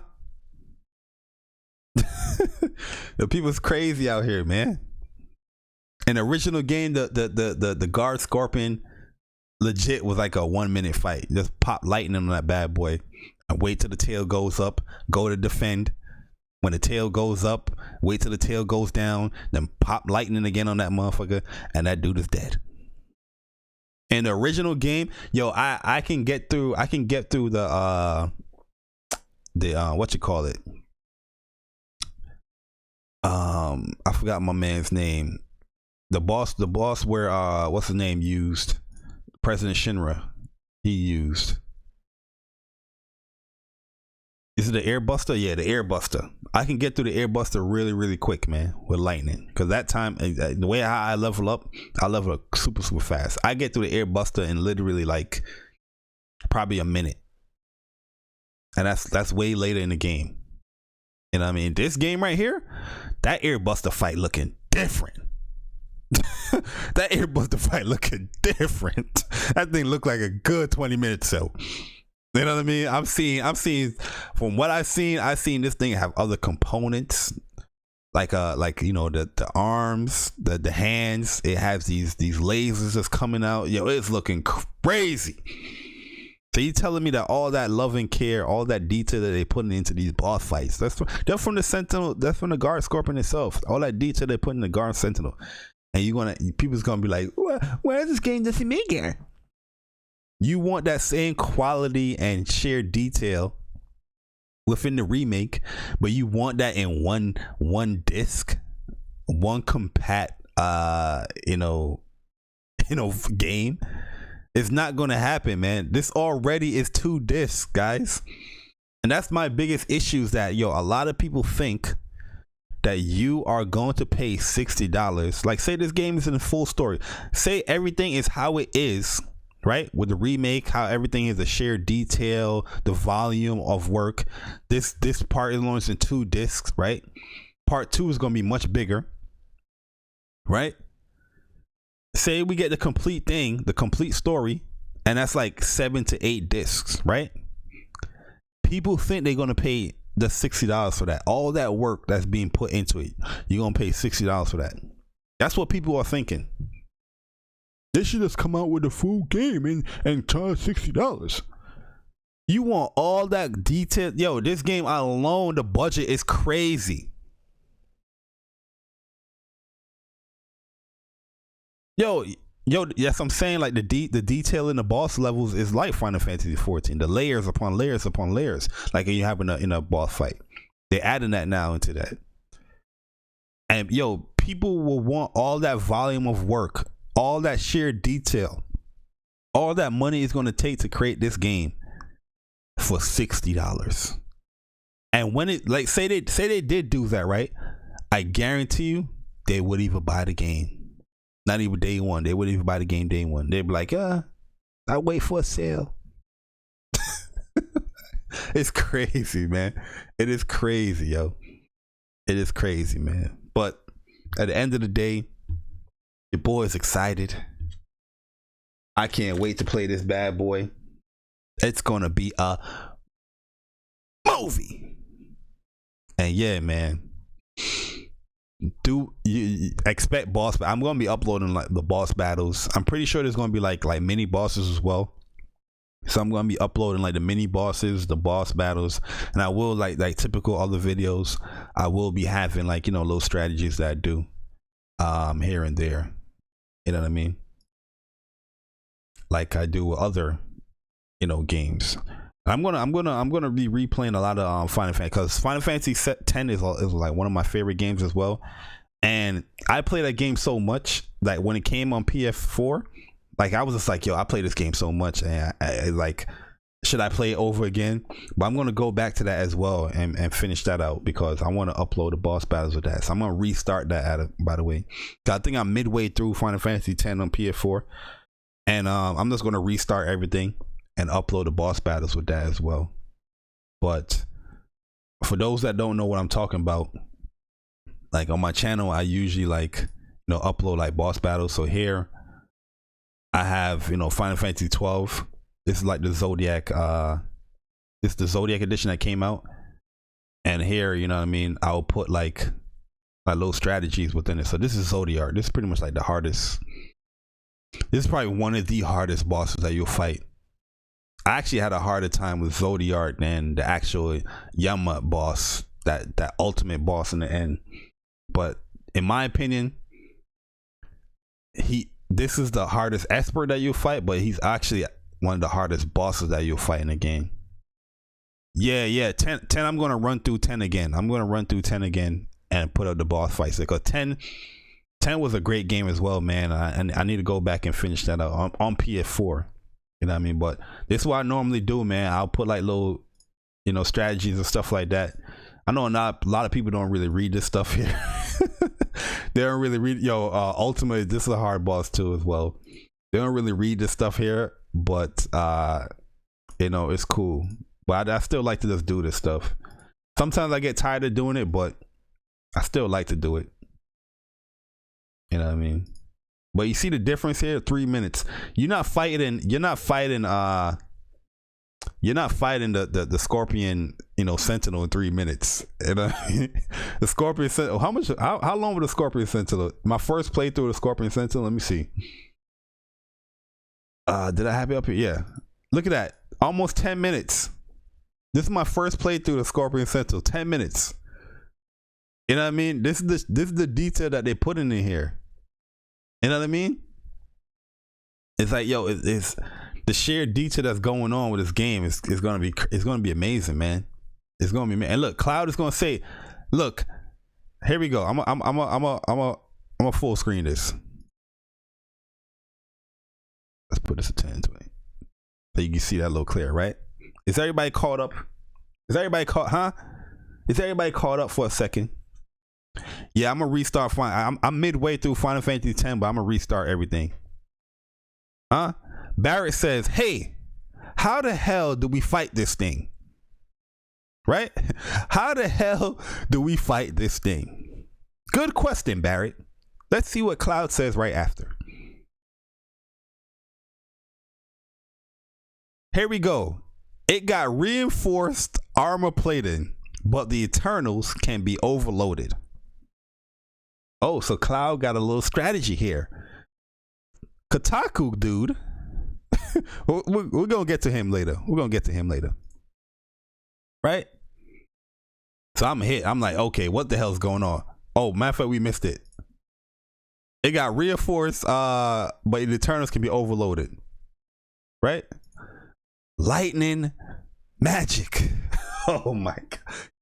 You're saying that you already have a strategy to fight this boss? This tutorial boss, Cloud? That's what you're saying? Huh?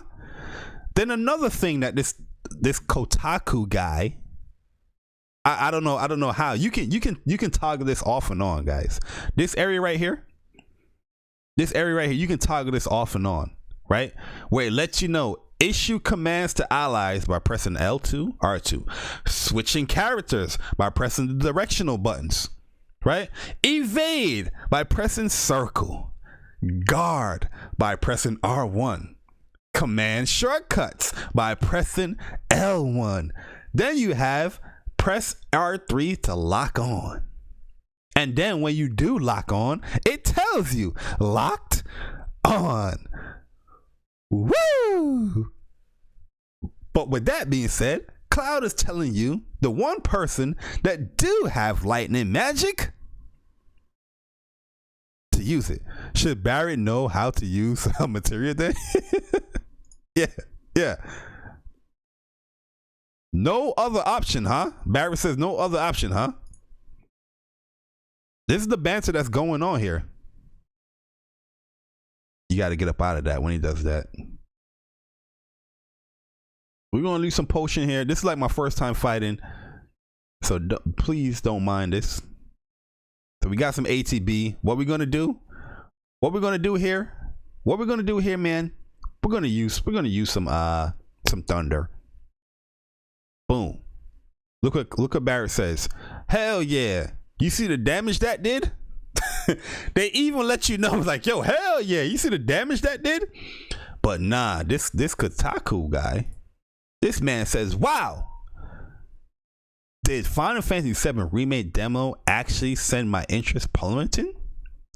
I have basically zero idea how to play this first boss. A million of interlocking systems thrown at you all at once.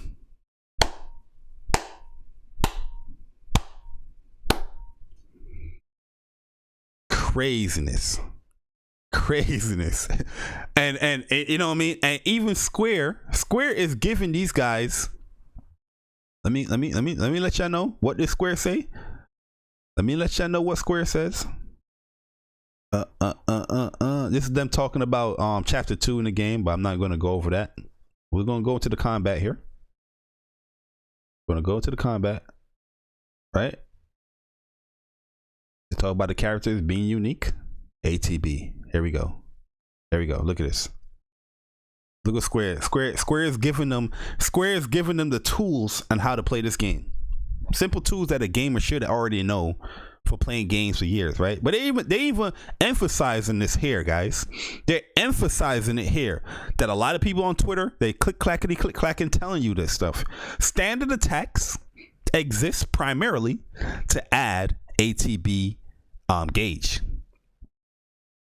But I can play this game and beat this game. That's pressing square to win. All you gotta do is press square to win. And people I know play RPGs are saying this dumb shit out their mouth. And when I correct them, They don't want to listen though. They don't want to listen. When I correct them, they be like, "Oh man, I knew you was gonna damage control." What am I damage control? Show me you pressing square and complete that demo. Show me that's you pressing square. Because square exists primarily to add ATB gauge. They only inflict minor damage. Let's look at the second part here, guys. Look at the second part. Then we're going to close the stream out. So, if you expect to win a battle by spamming the square button, you will die. And probably very quickly.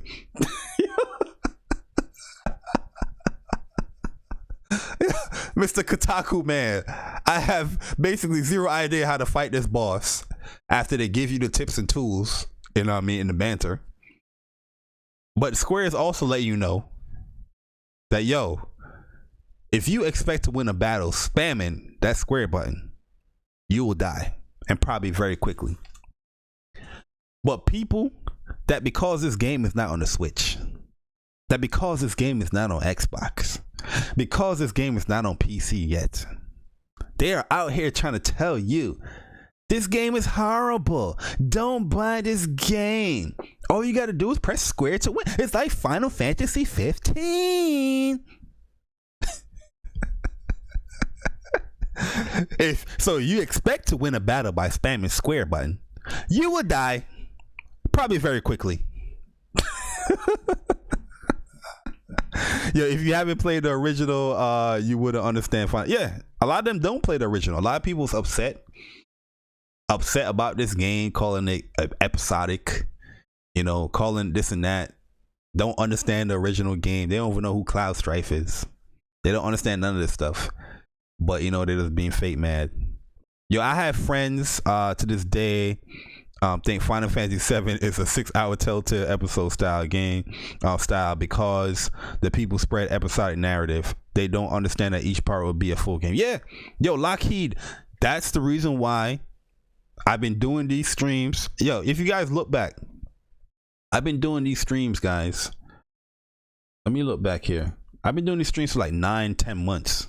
So it's 9-10 months. See, I got a whole playthrough here. Doing these streams for like 9-10 months. Let me go to the whole thing here. Let me see actually the first video that I have on here. This is the first one that I put. This is the first one that I've put into the actual playlist. That was here in June 2019. Oh, I have this video private? Why have this private? Oh, what? Oh shit. Yo, why is this video private? That's crazy. Is the other ones private too? Let me see. No, this one's not private. But I've been doing these videos for a long ass time, basically. When the game got revealed, I've been doing these videos, letting people know about Final Fantasy 7 and the Final Fantasy 7 remake. You know what I mean? When the first video was shown, first trailer was shown, and people was like, "Oh, this is gonna be like Kingdom Hearts. It's gonna be like Final Fantasy 15." I was letting people know that I know this battle system is gonna be a hybrid battle system. It is not gonna be like, Kingdom Hearts or Final Fantasy 15. It's gonna have some implements of that, but it's gonna be similar to like I was saying Final Fantasy 12, and I was saying the original game. How it's gonna be a hybrid of that, right? Nobody wanted to listen to me. People was questioning me, like, "Yo, do you even play JRPGs? Do you even do that? Do you do that?" E3 came around. That's why I say, yo, E3 video came around. I'm gonna show y'all, man. I'm gonna show y'all. Wait, what is it? I'm gonna show y'all. When this E3 video came around, yo, y'all gotta watch this, yo. This video right here. I'm gonna put this in here. Watch this stream right here and how I went off, yo. I was literally almost in tears because everything I was saying was just justified here. You know what I mean? It was just justified. This is what I was saying to people when I was just looking at menus back then. I was just looking at the battle menu. And I was like, yo, this is not just an action RPG, man. This is gonna be like a hybrid of it. And I mean, yo, El Matador, what's good, man? What is up? And yo, people wasn't listening to me then, but now everybody in there, you know, their demo impressions, it's like, yo, this is like a hybrid battle. This is what I was saying 9-10 months ago. You know what I mean? Let me see if I can find it here in that video so you guys can see. We're gonna go to the oldest one. Look at this. Been putting this up for years, man. Oh, this is the live reaction from PSX. Yo, Persona was there. My man Vic was there. Michi was there. And yo, you guys gonna hear right here. Y'all was look at the original. This is the original video of Final Fantasy VII Remake, right? Much different than what we are seeing here today. This is a much more action, you know, game. Look at this. Still using some of the same assets here, as far as like character design and all that, because you know, Nomura is still doing it. Tetsuya is still doing it. But here's Cloud. Here's the kick that they still have there. Barrett looked much different here than the Barrett that we see here. His clothes design, his haircut a little different, right? Yo, everybody's going crazy. Cause before this video was shown, I was in the line of PSX before we entered the whole PSX thing. I was in the line. I was like, "Yo, they're gonna show Final Fantasy VII Remake. They're gonna show gameplay of this joint." And everybody was like, "Nah, there's no way. There's no way." And yo, I was just like, that's why I look back. I was like, "Yo, you see what I'm saying? You see what I'm saying?" There's a guard scorpion. See, you see how Barrett's gun arm look way different now. Barrett does look different. Look, he looked much more bigger, much more brute. There's some gameplay here that they showed. You're gonna see some battle systems soon. That's him walking through sector 8. The lighting does look way different here. And in this video, I was like, let me see if I can play. You're doing this for the planet. Same as us. Not interested. Not interested. And it's a different voice actor here too. You're doing this for the planet. Same as us. Not interested. Not interested. Battle system. You hear me? I was like, battle system. And here it looks much more like Kingdom Hearts. Here it looks much more like Kingdom Hearts. You're gonna see it looks much more like Kingdom Hearts. See here? Where you have everything kind of laid out like Kingdom Hearts, where it's just a straight up action RPG game. So this is pretty much just Kingdom Hearts here, where everything is laid out like Kingdom Hearts. The actual game that we see now is much more different, where you have to press you have to press X to go into the command menu just to see what you have available, but you can't just use the abilities like that. You have to fill up ATB. You don't have ATB here. You don't have that here. You don't have none of that there. You just have your HP. That's him using, I think, Braver here. His limit. That's Barrett using Big Shot there. And you hear me? It's like Kingdom Hearts. It's like Kingdom Hearts.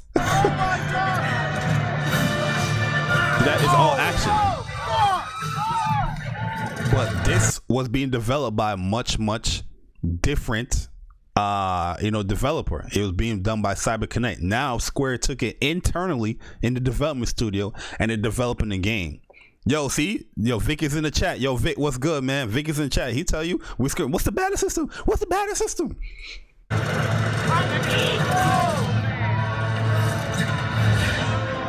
Much different game.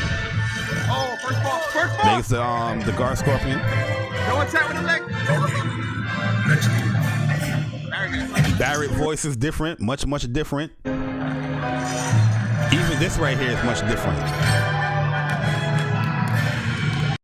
And that was back in 2015, man. This is back in 2015.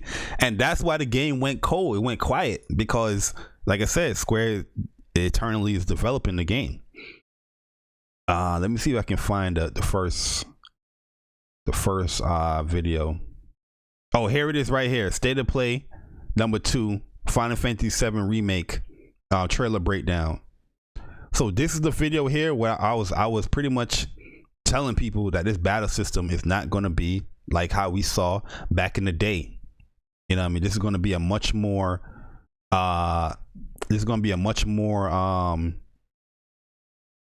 what you call it? It's gonna be a much more like, no, was it this one?